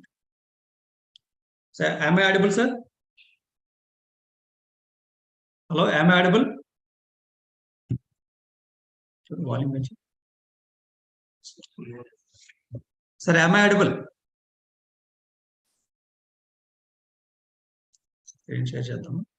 Sir, am I audible, sir? Yeah, you are audible. Hello, am I audible? After hearing the words from Dr. V. Lakshmi Garu, Sir, am I audible? now we are going to have a Sir, you are wonderful audible, session but which is led by Dr. P. kindly Anil check Kumar, my sir. voice, my audio. He is Am I audible, there sir? is the Yeah, you are audible. of the CC Yeah, am I audible? a good writer. Sir, there is a words from crosstalk, sir. Already one speaker is speaking. Sir, am I audible? College botany in charge. Sir, you are audible, but kindly check my sir. voice, my audio. He is Am I audible, there is sir? the Venumadhav, sir. Yeah, you are audible. Of the CC Yeah, am I audible? a good writer. Sir, there is a Good morning, sir. crosstalk, sir. Already one speaker is speaking. Sir, am I audible? I feel very glad to You introduce are Dr. audible, but Anil Kumar Garu to kindly this check my participant. voice, my audio. Dr. Anil Kumar Satapati is professor in zoology at MR Government Sanskrit College, Vijayanagaram. There is a Good morning, sir. He was published crosstalk, sir. 20 articles and 9 books and 11 conferences for his proceedings. He got 5 awards. He was awarded Anil Kumar PhD from Usmania University at MR Government. He worked as Executive Director of NAAC, Andhra Pradesh. 20 articles. He won various honors and awards like International Scientist Award in the year of 2021, Academic Excellence Award in the year of 2020, he was Associate Fellow of Andhra Pradesh Academic Sciences in the year of 2020. 20 articles. Andhra Pradesh State Government awarded as a Best Teacher Scientist in the year of 2030. year of 2013, academic excellence award in the year of 2020, district level best teacher award by CCE Andhra Pradesh in the year of 2012. 20 he has a state government membership in various professional bodies like Andhra Pradesh Academy of Sciences, life member, Institute of Scholars, and Dr. A.S. Rao Award Council best teacher membership Andhra Pradesh in the year of 2012. 20 he has also working on different research projects like regional variations in life member, production and distribution. Dr. A.S. Rao Award Council at Langston, Odinga, year of backwater. He has a base of funding of UGC. Thank you for giving regional variations. Thank you. Production and distribution. Dr. A.S. Award Council at Langston, Odinga, year of backwater. He has a base of funding of UGC. Thank you for giving regional variations. Thank you. Production and distribution. Dr. A.S. Award Council at Langston, Odinga, year of backwater. He has a base of funding of UGC. Thank you for giving regional variations. Thank you. Production and distribution. Dr. A.S. Award Council at Langston, Odinga, year of backwater. He has a base of funding of UGC. Thank you for giving regional variations. Thank you. Production and distribution. Dr. A.S. Award Council at Langston, Odinga, year of backwater. He has a base of funding of UGC. Thank you for giving regional variations. Thank you. Production and distribution. Dr. A.S. Award Council at Langston, Odinga, year of backwater. He has a base of funding of UGC. Thank you for giving regional variations. Thank you. Production and distribution. Dr. A.S. Award Council at Langston, Odinga, year of backwater. He has a base of funding of UGC. Thank you for giving regional variations. Thank you. Production and distribution. Dr. A.S. Award Council at Langston, Odinga, year of backwater. He has a base of funding of UGC. Thank you for giving regional variations. Thank you. Production and distribution. Dr. A.S. Award Council at Langston, Odinga, year of backwater.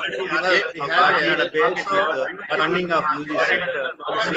Thank you for giving regional variations. Thank you. Production and distribution. Dr. A.S. Award Council at Langston, Odinga,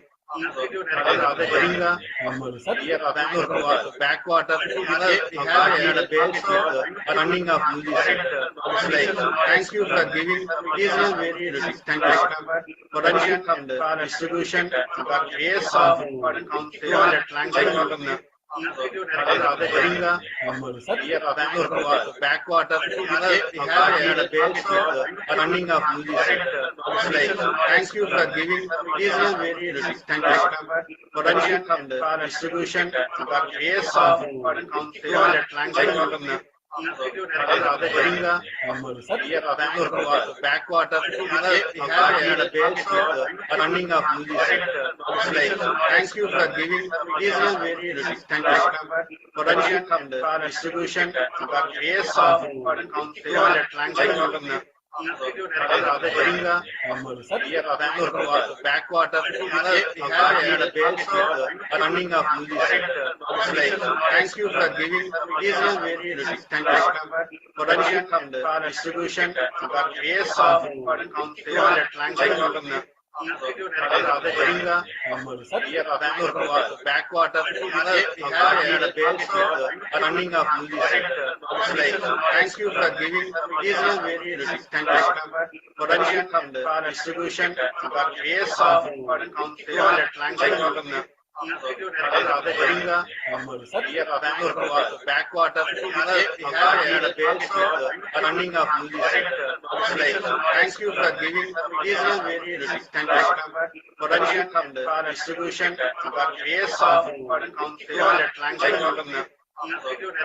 Koringa, Bangalore was backwater. We have a base running of UGC.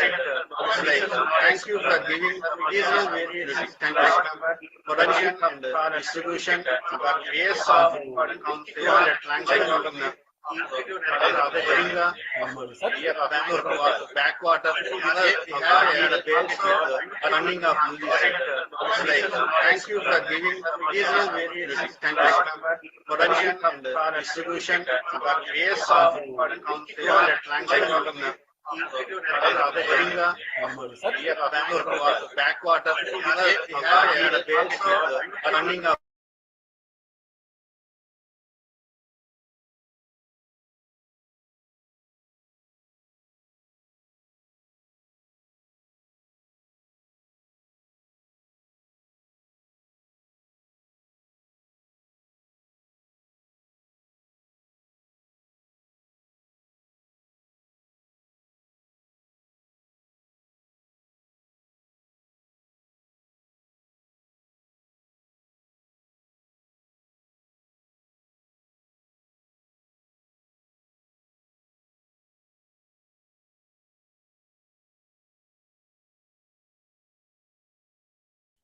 Sir, good morning. Sir, am I audible? Sir, voice వినిపిస్తుందా మీకు? Sir బాగా వినిపిస్తుంది sir. Okay, thank you. Can I start, sir? Sir, 1 minute, sir. Please give a chance that to introduce yourself again, sir. Because in previous time we have a disturbance in audio. Please let me give us permission, sir. Now I request Venu Madhav to introduce our Anil Kumar Garu.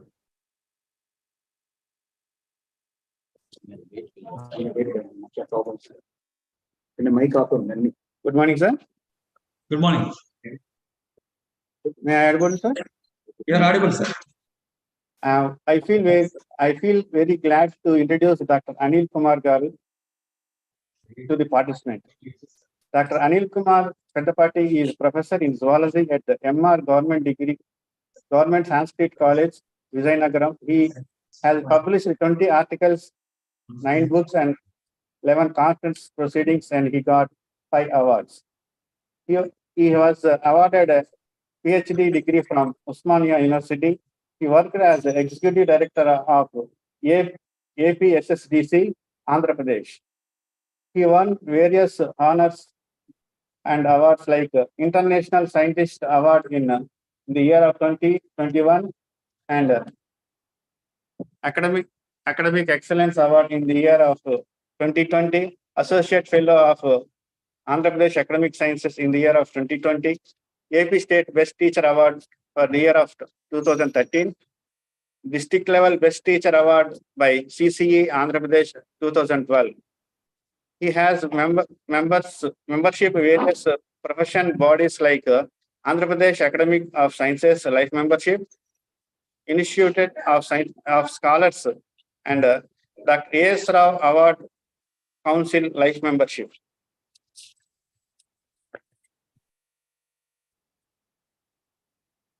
He is also working on different research projects like seasonal variations in the production and distribution of 200 planktons in Koringa backwater of Kakinada Bay with funding of UGC. Thank you, sir, for giving this opportunity.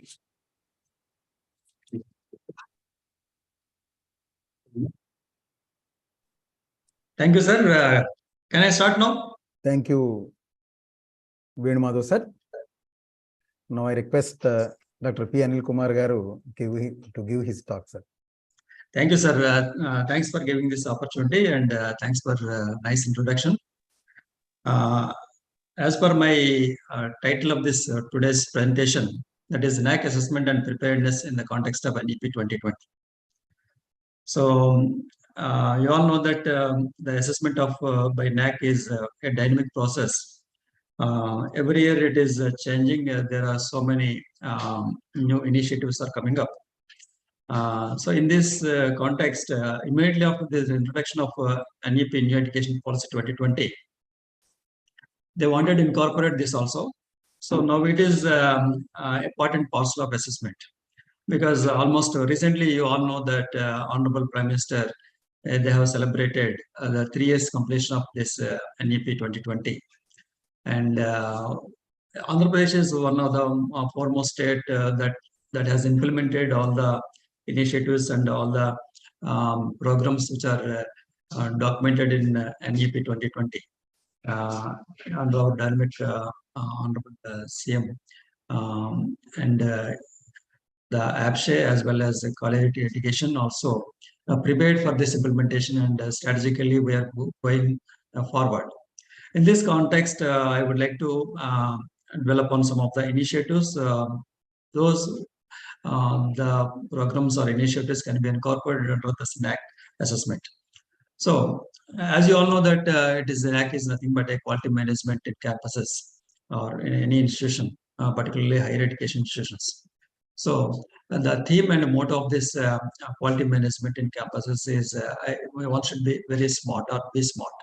SMART, the acronym consists of a specific, measurable, action-oriented, realistic, and time-bound activities or initiatives. Whether it is NAAC or NARA for US World Rankings or the World University Rankings, all they surround under different quality parameters. Like, for example, under NAAC, you can find curricular aspects, teaching, learning, research, innovation, infrastructure, student progression, governance, institutional values, etc. So like this, whether it is NARA for QS World University Rankings or the World University Rankings, there is a total quality parameter, both professional and development side and IT initiatives, all they work around, including the research.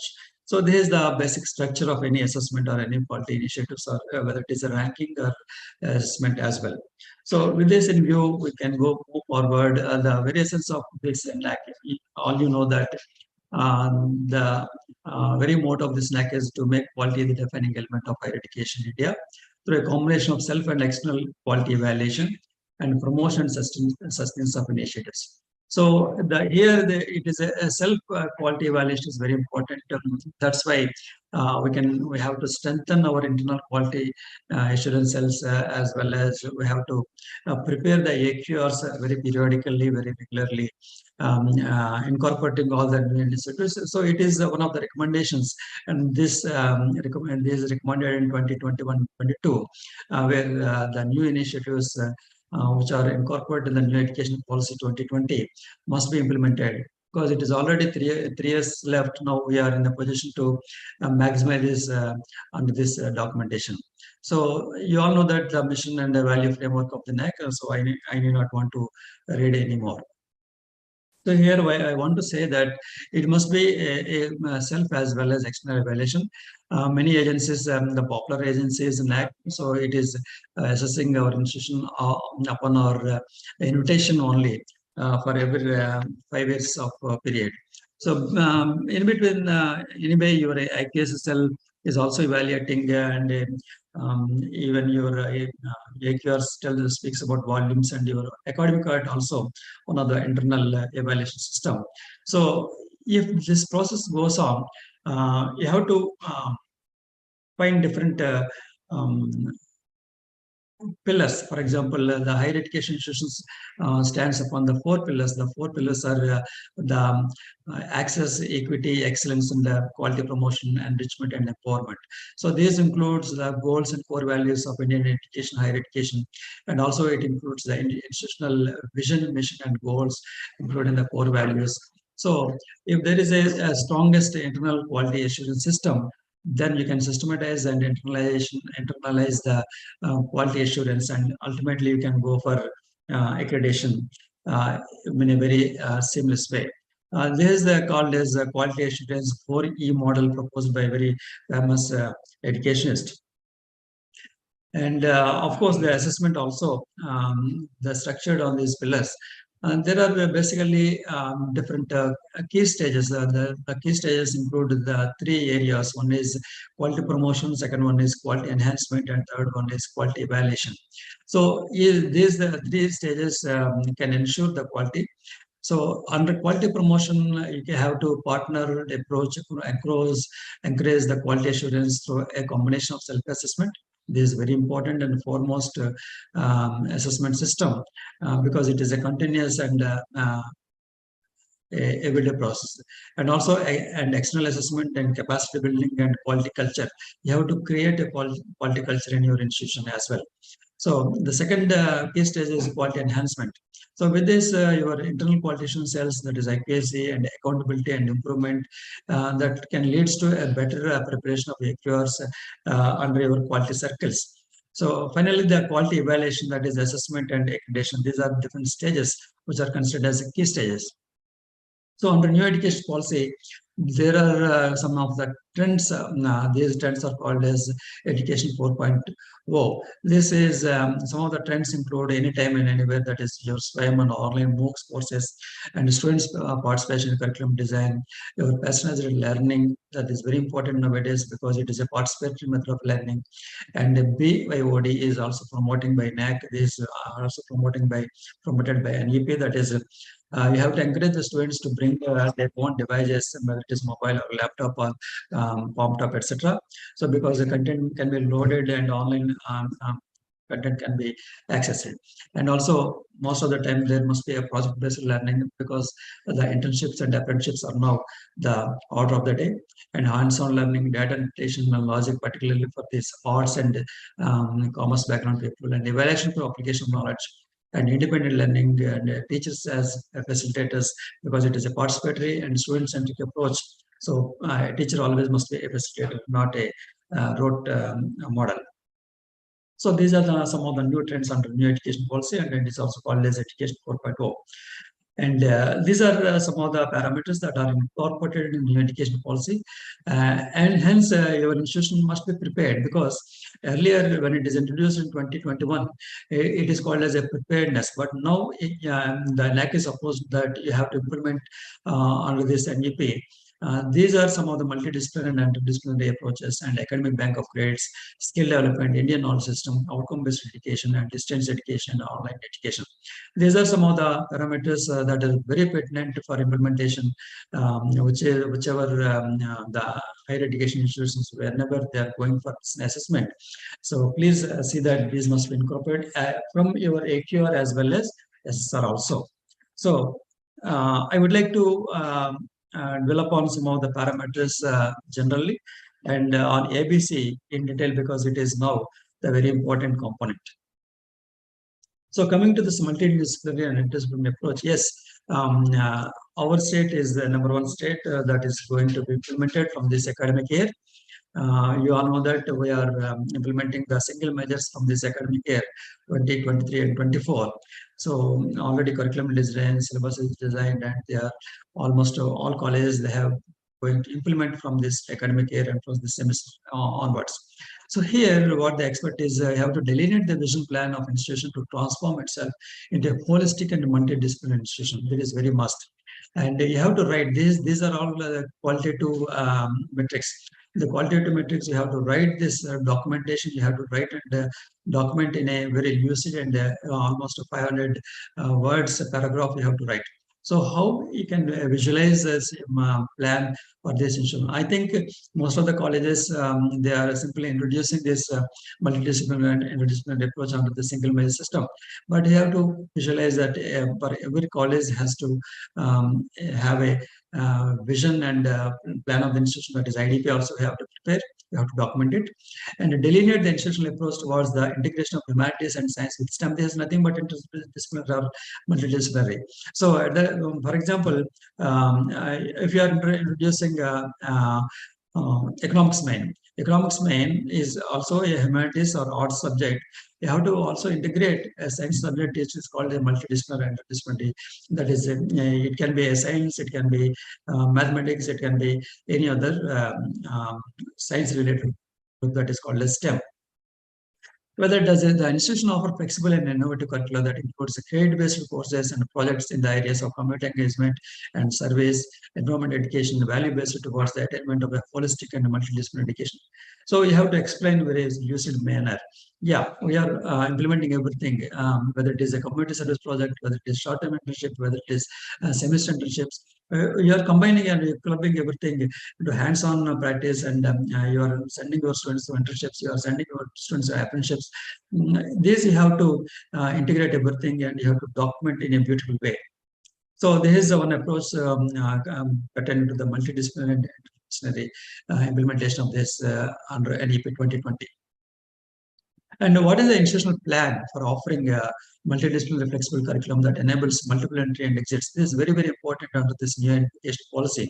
So far our students are pursuing a 3-year degree program. Now we are offering 5-year degree program, 4-year degree program with research at one side and with teaching one side and honors one side.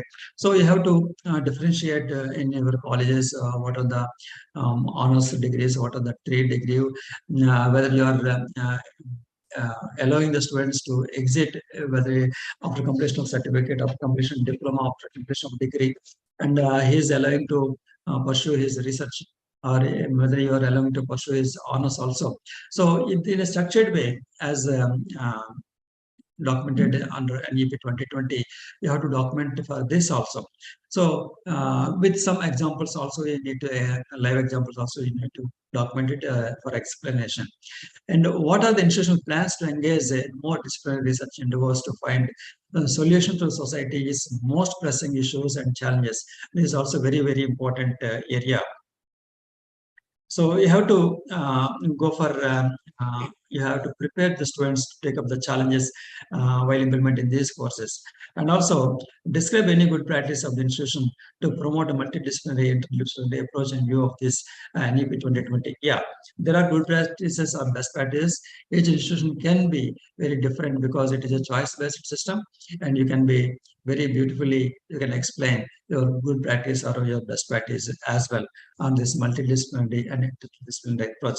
Say, for example, under this approach, you can also promote liberal arts apart from the STEM, apart from the humanities. Also, you can also incorporate music, you can incorporate culture or Indian knowledge system like this. So that your institution can be a unique model for implementation of this multidisciplinary as well as the interdisciplinary, including the entry and exit models. So recently, under the chairmanship of Honorable Prime Minister Sri Narendra Modi ji, we have celebrated 3 years of national education policy implementation strategies also. So these are some of the key initiatives that is transforming higher education institutions into multidisciplinary institutions, that is single STEM institutions to multidisciplinary universities. And innovative multi and interdisciplinary programs, multidisciplinary research, and what you call intensive teaching intensive universities and research intensive universities, and degree awarding multidisciplinary autonomous college, etc. So nowadays, most of our due to the transition and due to the development, due to introduction of all the initiatives by the whether Commissionerate of College Education or APSHE, most of the colleges are also assessing with a good grade, A grade or above grade. So in this also, you can go for multidisciplinary approach, particularly for autonomous colleges and under different programs.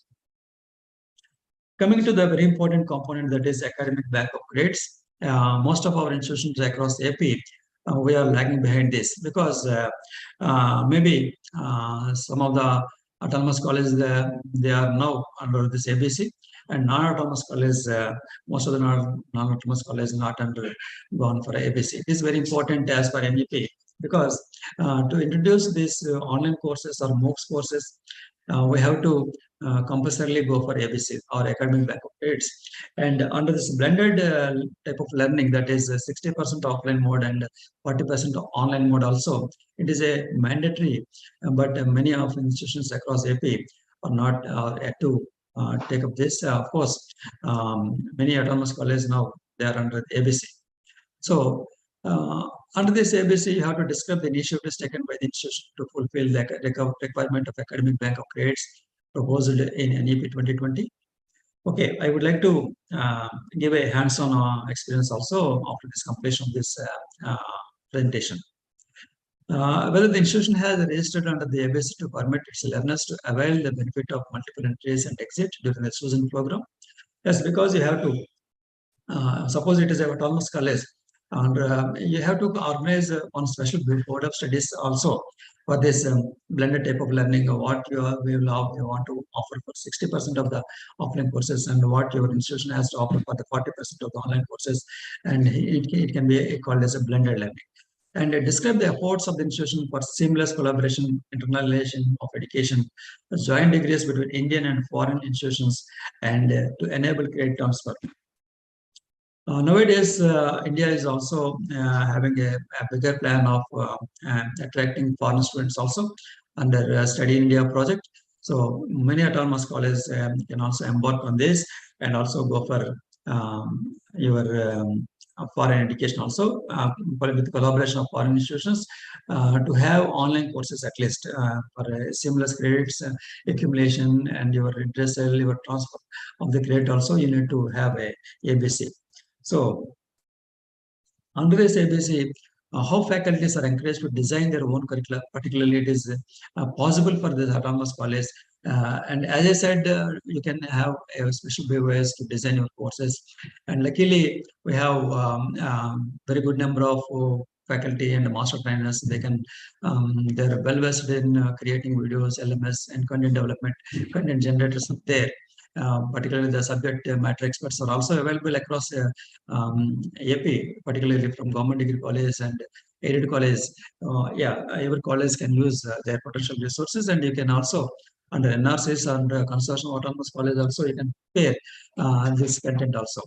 And this includes the pedagogical approaches within the approved framework, including textbooks, reading materials, selections, assignments, and assessments. Of course, once again, I congratulate all our faculty members who have designed wonderful textbooks for from APSE and as well as Commissionerate of College Education. At least 200 plus faculty are available who are experts in designing these textbooks, particularly the energy textbooks for core subjects as well as non-core subjects, life skills as well as skill development courses also.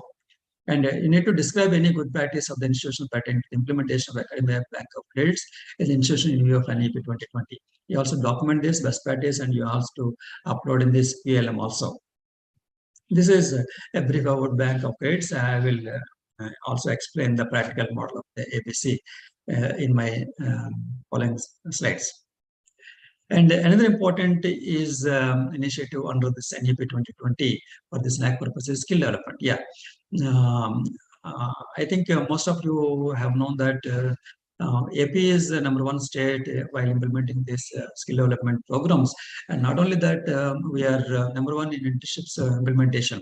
Whether it is a CSP or short-term or long semester internships, we are the #1. And under India Skills Report 2023, the AP is recognized as the #1 ranked state for implementation of all the skill development courses, particularly related to internships. So under the skill development programs or courses, you have to describe the efforts made by the institution to strengthen the vocational education and soft skills of the students in alignment with the national skills qualification framework. Yes, we have done this wonderfully. And so far we have MOU with 20 sector skill councils. And we have industry connect portal, both APSE as well as CC is doing wonderfully in terms of both offline as well as online skilling. Not only that, we have the Pradhan Mantri because Kaushal Yojana 4.0 also is there. Most of the colleges now they are under this umbrella, and whether it is a formal or non-formal, we are going best in this direction under the implementation of skill development programs. And you have to provide the details of the programs offered to promote vocational education and integration into the mainstream education. Yeah, we are vocationalizing higher education and higher institutions. That is very important. And AP stood first in under this, and still we need to do further. And how the institution is providing value-based education to inculcate positivity amongst the learner, that includes the development of humanistic, ethical, constitutional, and universal human values of truth. Yeah, we have also, considering this in our background, we also designed a textbook called Human Values and Professional Ethics, HVPE. and where we have incorporated all the syllabus, all the curricula prescribed by UGC, that is the Satya, righteous conduct, Dharma, peace, Shanti, love, Prema, non-violence, Ahimsa, and scientific temper. Under this fundamental duties also, we have incorporated citizenship values, and that includes also life skills. So you have beautifully designed life skill textbooks also, as well as skill development courses. Textbooks also available, the LMS is available, and we have strong industry connect is there, and we have collaborations with what you call the sector skill councils, and we have PMKY 4.0 also. So you have to incorporate all this in your document. This is very important. We are doing, but most of the colleges fail to document this while submitting to this NAAC portal. And enlist the institution support to design a credit structure to ensure that all the students take at least one vocational course before graduating. So it is a mandatory, it is a must as per this what you call NEP-2020. So at least to promote whether it is offline or online. Of course, from our side, we are promoting a blend of online as well as offline skill enhancement courses also, and engaging the service of industry veterans and master persons to provide vocational skills and overcome PM visuals trained faculty provisions, and to offer vocational education that is ODL or blended on-campus model or modes to learners. So open digital learning is also they have to promote. The NSDC, that is National Skill Development Council Association, to facilitate all this by creating a unified platform to manage learner enrollment, students and workers, skill mapping and certification. Once you are a part of NSKF levels and you have to register in, and different skill sector councils are available. Say, for example, for arts and other commerce students, logistics and retail sector is available. For business students, the agriculture sector, food industry is available, life sciences is available. Whereas for this, what you call computer faculty, computer sciences, the NASCOM is available, Cisco is available, and of course, our government beautifully took a MOU with 350 crores between Microsoft and AppShare. So they are also offering around 40 courses, Microsoft upskilling and MSIP courses are also offering. I think most of the colleges last year 5,000 students benefited out of this, and the beauty of this certificate courses is once they have passed the certificate course, they can improve their CV, and they can offer they can map into LinkedIn, and immediately most of the students are getting offer letters from different companies. This is the beauty of the skill development courses in India, and particularly in Andhra Pradesh, where our state is the first state to have an MOU with Microsoft and MOU with the different skill sector councils, MOU with NASCOM, etc. So all the benefits we can document in our document. And the skilling courses are planned to be offered to students through online or distance mode, and describe any good practice of the institution pertaining to the skill development in view of the NEP 2020. So these are the programs we have already done and we have initiated, and AP is the #1 state as per ISR report, that is India Skills Report 2023, and we stood #1 in implementation of internships as well. And not only that, all the fellows who have worked and who have got certified from different industries, whether it is Skill Sector Council or whether NASCOM or Microsoft, they are easily getting the jobs. It is demonstrated recently when we have organized a job drive at Visakhapatnam, and very shortly we are going to organize job drives across the state also. So this is the potential of the skill development process, and our MOS also helps us, our students, to get job holders. It also satisfies NAAC's requirement of 70% of graduates must be employable. So not 70% applies. As far as government and aided colleges are concerned, we are targeting 100% applies. Employment, because not only that, because we are training, we are making their CB very impactful by offering different skill courses. Each student can get at least 2 to 3 jobs, not a single job. This is the outcome of our skill development initiatives and skill development courses. So you have to document this everything under your new education policy document, where skill development is also plays a very major role. This is another important feature of this new education policy, that is industry academia collaboration. Yes, we have done it very beautifully. You can check with the AppShare website or our CC website where industry academia collaboration is there. Almost we have collaborated with, we have linked 1 lakh industry within our industry connect portal, and we also having different MOS. So NEP 2020 bringing industry and academic closer in shaping a brighter future. It bridges and the gaps and promotes innovation. Yes, we are also going towards innovation. And we are not only promoting for employment, we are also promoting for entrepreneurship as well as innovation, apart from the promoting the students to higher education. And it not just talent, NEP 2020 also empowers both sectors to thrive in the fast-paced global landscape. Yeah, it is a win-win situation for industry as well as the academia, because the industry also benefited out of our students, because almost 1 lakh students every year from private colleges or government colleges or aided colleges, there are 1 lakh students, they are going to serve freely to different industries. That is a win-win situation. There is a lot of outcome is there for industry as well. This we have to document.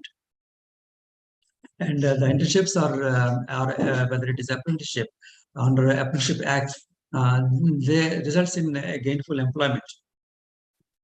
So HAs have flexibility in program design, particularly the autonomous colleges need to do this very impeccably, and students get exposed to an on-campus opportunities. So it is one outcome is when I think most of the principals and most of the faculty, they are now realizing that the backbench student is also excelling with these internships. Whenever they are going to field, whether it is a community service project or whether they're going to hands-on training in an industry or in any company or any establishment, the backbench is also is excelling, and now balancing the toppers as well as the backbenchers in terms of their gainful employment. This we have to document as well. These are different initiatives our CC has taken forward. We have designed 17 textbooks. These textbooks are called Energize textbooks because we have the e-content videos, Energize textbooks. That is, we have the QR code. Once the student can code this, scan this QR code, they can get all the videos, all the content, e-content, as well as we have LMS Learning Management System portal, and we have 200 master trainers and 4,000 devotees are also there. This is also under the capacity building program of NEP 2020. So I think most of the colleges, at least 5 to 10 members are there. They are trained, skillful persons. You have to map there, and you have to utilize the service as well. So coming to the another important aspect of the new education policy that we need to incorporate in SSR or AQR is Indian knowledge system. That is appropriate integration of Indian knowledge system. You should delineate the strategy and details regarding the integration of the Indian knowledge system, that is teaching in Indian language and culture, into the curriculum using both offline as well as online courses. Yeah, here you can go for purely online courses because our MOOCs is offering this online course, that is Indian knowledge system. You can directly go for online course from SWAYAM. Not only that, you can go for SWAYAM local chapter. Each college has to establish a SWAYAM local chapter where your teachers can be mentors, and you can enroll your students under different programs. So I recommend that because Indian knowledge system is a must, it is a mandatory. Every college has to be registered under SWAYAM local chapter, and they can use directly the online Indian knowledge system course. And you have to realize what are the institution's plans to train its faculties to provide the classroom delivery in bilingual mode, English and vernacular, and provide details. Of course, as a policy, our state is going for English medium, and we also trained recently entire state under the English medium section. But NEP says that is the vernacular. Of course, APSHA is doing best because they have also prepared bilingual text, and we have podcast. We're also doing from CC side, every textbook is in a bilingual. And you can also take Anuvadani, a software which is developed by AICT, to translate this also into any other language. Now, once there is English text is there, you can also introduce this into any other language.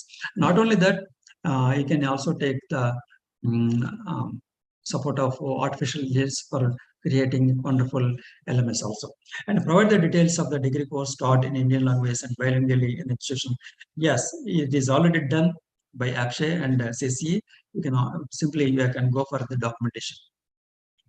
And describe the efforts of the institution to preserve and promote the following, that is Indian language, Sanskrit, Pali, Prakrit, and classical and tribal and Nagari, etc. You have to document. For example, some colleges nearby Araku and Paderu or Visakhapatnam or Srikakulam, they can do this very beautifully. And some colleges in from the Rayalaseema side or towards south coastal area, they can focus on other Sanskrit or Pali language also for a flair of this introducing the Indian language as well. So Indian ancient traditional law we have to import, and the better way and best way is going for the online courses. These are available on the SWAYAM portal. And Indian arts, Indian culture and traditions describe any good practice of the institution pertaining to the appropriate integration of Indian knowledge system, that is teaching in Indian language, culture using online courses. Yeah. Why can't you can document this once your college is registered under the SWAYAM local chapter, once your college is also implementing this Indian knowledge system from SWAYAM portal, you can beautifully document that is a best practice. So you please observe that is under this QLM, that is qualitative metric, you have to beautifully document. So this can be easily done once we implement this. This is about Indian knowledge system. And coming to the outcome-based education, we all know that outcome-based education, we are already talking more about outcome-based education for the last 4 to 5 years. Most of the autonomous colleges are doing their best. And now under this ABCS and under this single major also, we are going for the outcome-based education. So describe the institutional initiative to transform its curriculum towards outcome-based education, that is OBE, and explain the efforts made by the institution to capture the outcome-based education in teaching and learning practices. So we have to document what are the very effective methods that are utilizing, that are incorporated into this OBE while implementing this in various institutions or higher education institutions. And also describe any good practice of the institution pertaining to the outcome-based education.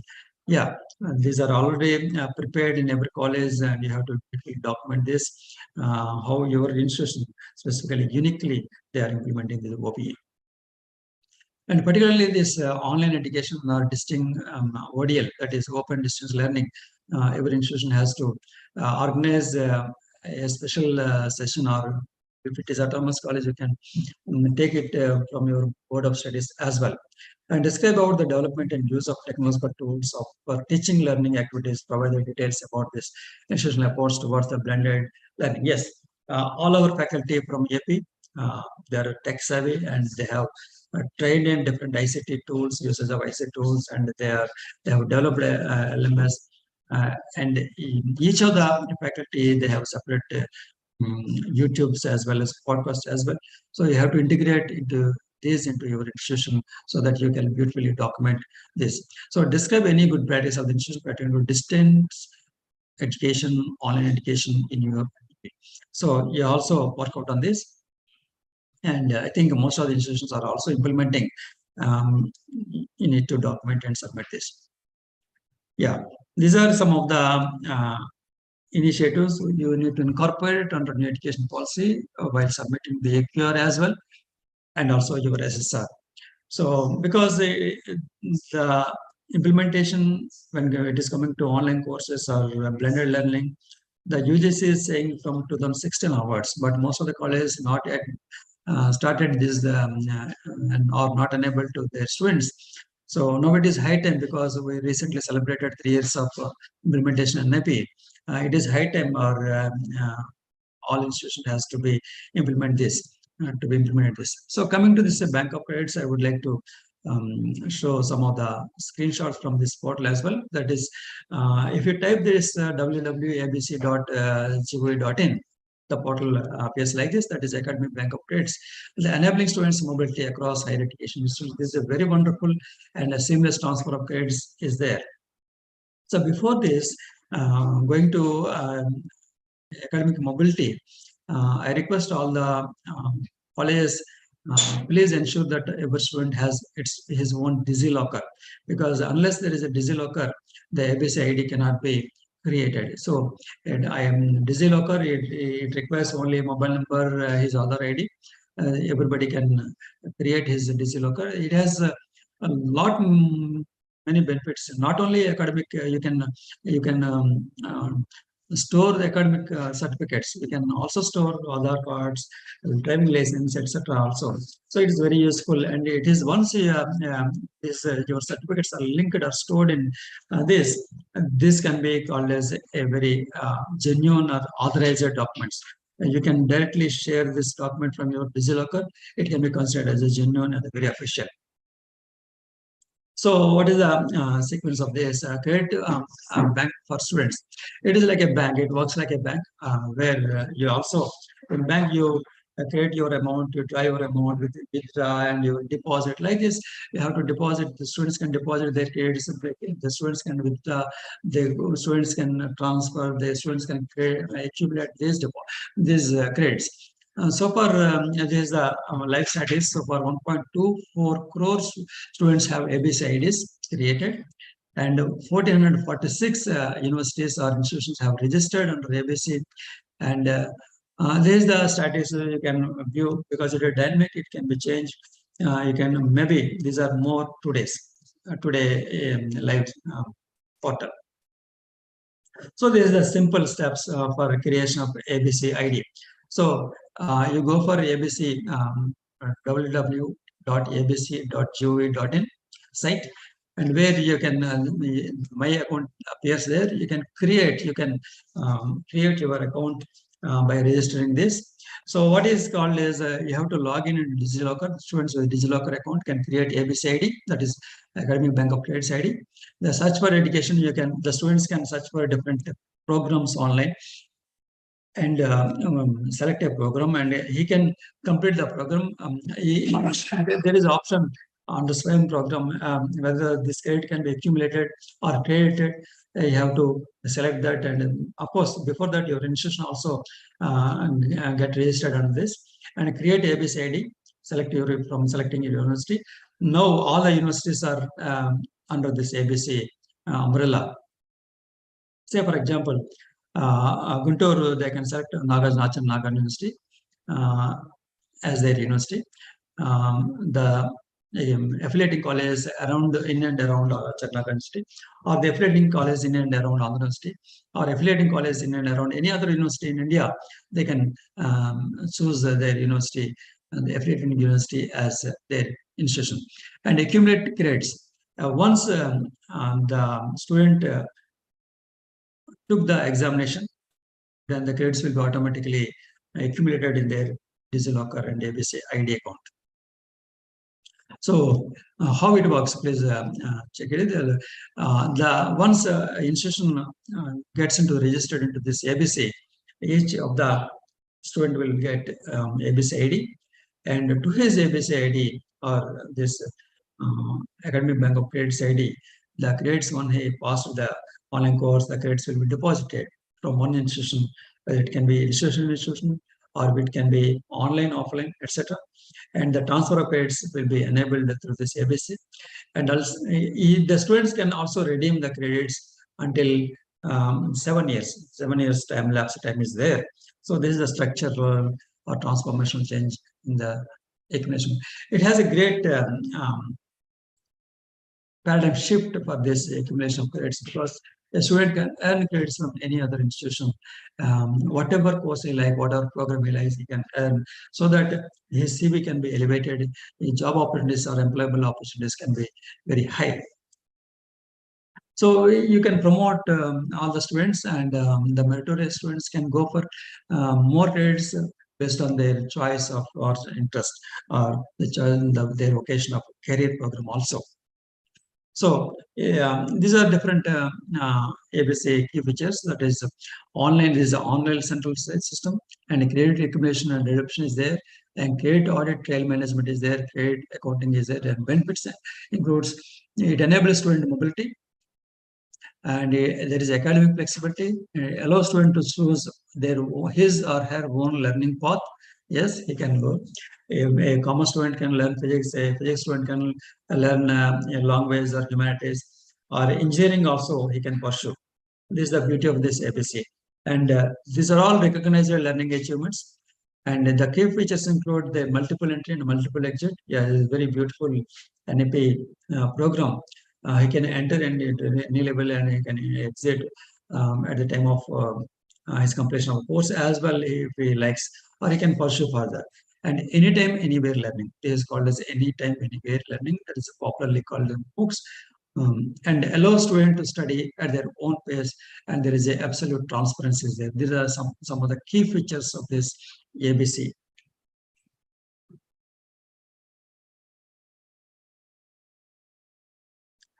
Yeah. Yeah, your academic institution has to register under this National Academic Depository. There are two types. One is each of the student, they have to register on DigiLocker. And once he register on DigiLocker, his ID, ABC ID will be created and ID card is also generated. And as well, your there is in a local student chapter, there is one thing that is the creating your IDs through ABC portal. And another thing is if your institution is already the NAD or National Academic Depository, say for example your university, you can also open a SWAYAM local chapter from your institution. So what happens is your institution, when you open this SWAYAM local chapter, there is an option that whether your institution facilitates for online transfer of credits.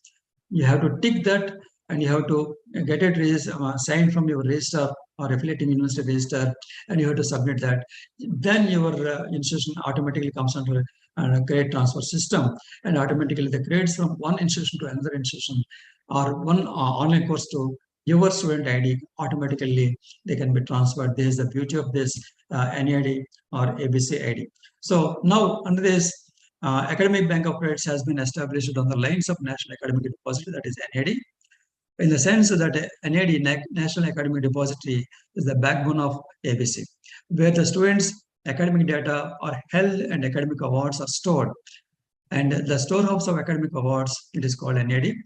Despite the fact that ABC enables students to register or commence credit transfer, the final outcomes of credit redemption and issuance of certificates, as well as the compilation of awards reports, are administered by academic institutions via the NAD platform.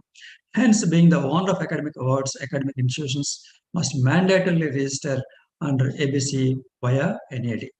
So you have to register either via under ABC, via NAD, or through SWAYAM local chapter also we can register. These are two ways.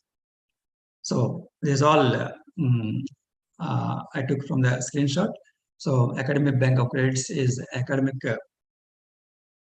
service mechanism, which is a digital virtual online entity established by the University Grants Commission. And using ABC or Academic Bank of Credit, the student becomes academic accounts holder. It helps the students for seamless mobility between or within degree granting higher education institutions. This happens through a formal systems of credit recognition, credit accumulation, credit transfer, and credit redemption. This helps in distributed and flexible learning and also mobility. So I need to tell again, this is all done. So this is the registration process. If type permits, you can create one. Simply otherwise, you can go for www.abc.gov.in. So the portal opens like this. You have to create your user ID and go for login and submit. It will automatically generate unique ID that is called as ABC ID. So this is the login portal, that is abc.gov.in, and select under a student. It will redirect to NAD DigiLocker, and you have to create your own account as a student. If it is university has already created. Almost all universities across India now comes under this DigiLocker and NAD system or ABC portal. So please please sensitize every student from your institution to create the ABC, their unique ID. That is very important for this online education, particularly in this ABC process. Now coming to this is the portal. The portal appears like this when you are going for registration. So you can go for, you can create with a unique mobile number, the student mobile number. It asks for his name, date of birth, gender, even Aadhaar card. And it also asks for PIN, 6 digits PIN. Once it is given, it will verify and sends to your mail. And once you have to click the mail, the ID will be created under this DigiLocker system. So further, you can create user logins and you can open and you can check. Not only that, you can also, as I said, you can automatically the academic certificates or credits will be transferred and accumulate to your DigiLocker. And not only that, you can also upload your certificates like driving license, your Aadhaar card, and essential certificates. Your physical certificate also you can upload and store in this digital. That is a very important another outcome of this digital system. It is very secure, very official, and also very useful. You can use this as an official document wherever you go across the world, not only India. So now the registration process will be completed after checking your OTP. The OTP comes to your mobile. After entering your OTP, you can enter the portal, and ultimately your ID card will be generated. So like this, your ID card will be, ABC ID card will be generated with all your details. I can show my ID card. This is my ID card, AB Academic Bank of Trades. My number is 482-427-903. 692. This is Anil Kumar Pradapati. This is my ABC. Once I complete, whenever I complete any online course, automatically the credits will be transferred to my account. I can log in again, I can transfer. Even though I'm a principal, I can, I have passion towards these online courses. I am doing this different courses, and I can check my online credits. Of course, there are some of the other programs also available apart from this FAM, and for that also we can redeem from other, whether Coursera or edX also we can redeem the credits. So this is a very important outcome-based education where we can easily promote our students for a seamless transfer of credits, for upgradation of his academic career, and also so that this can be very interdisciplinary, this can be very multidisciplinary. A person pursuing humanities can do other STEM courses also, or a student or a boy or a girl who is pursuing STEM courses can do humanities or arts also. Not only that, a variety of courses are available across the portal. So it is a best opportunity, it's a good opportunity to the ABC as well as the SWAM courses, online courses. I think I have done this. Ultimately, the quality is everyone's responsibility, as quoted by Deming W. Edwards, is a renowned educationist who always strives for quality education, particularly in the higher education institutions. So I feel any responses or any interactive session, I would like to take it for clarifying doubts. You all convinced that quality is everyone's responsibility. It is not only principal, not only IPS coordinator, or not only the IPS team. It is everybody's responsibility, whether it's students, faculty, non-teaching, all the stakeholders, including the employers as well as the alumni. It is the responsibility of everybody to impart the quality in your higher education institutions. Thank you very much. Thank you, sir.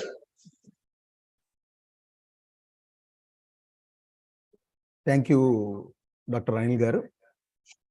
We have a wonderful session. Now I request our beloved participants, please raise your hand if you have any query.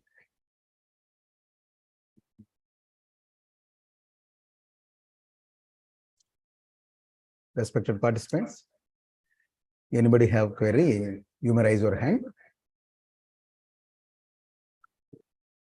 Sir, actually, I have another half an hour, but I left this half an hour for interaction because I feel that that is more important. Sure, sir. No issue.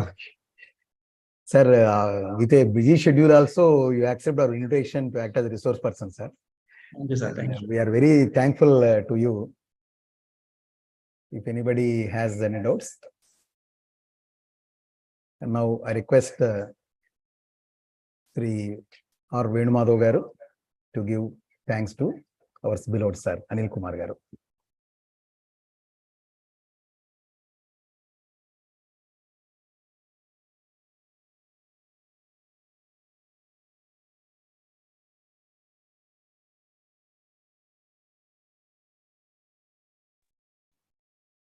Thank you, sir. You have given a nice information about the topic. Thank you very much once again, sir. Thank you. Thank you, sir.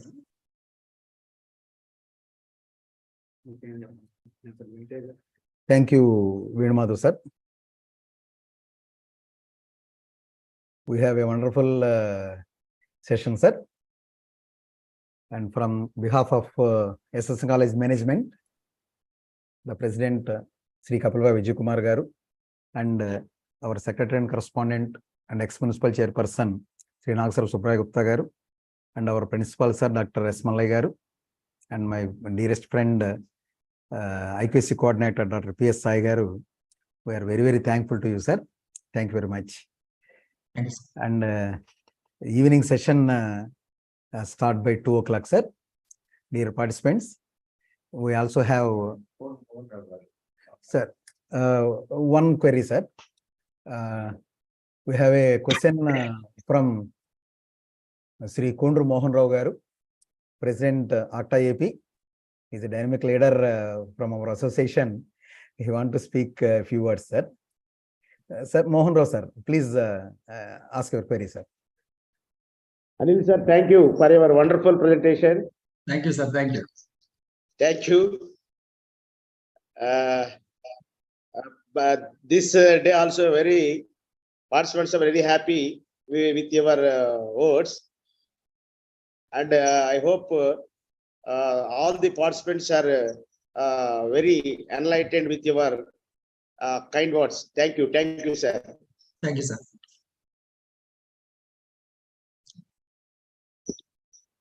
Thank you, Mohan Rao, sir. We are very fortunate to have a dynamic leader from our college. And now I request all the participants that today forenoon session is closed now. And I request all the participants to join by afternoon 2 p.m. sharp. We have a wonderful sessions afternoon also. Kindly accept our invitation. Thank you, sir. Thank you very much. Thank you, sir. Thank you.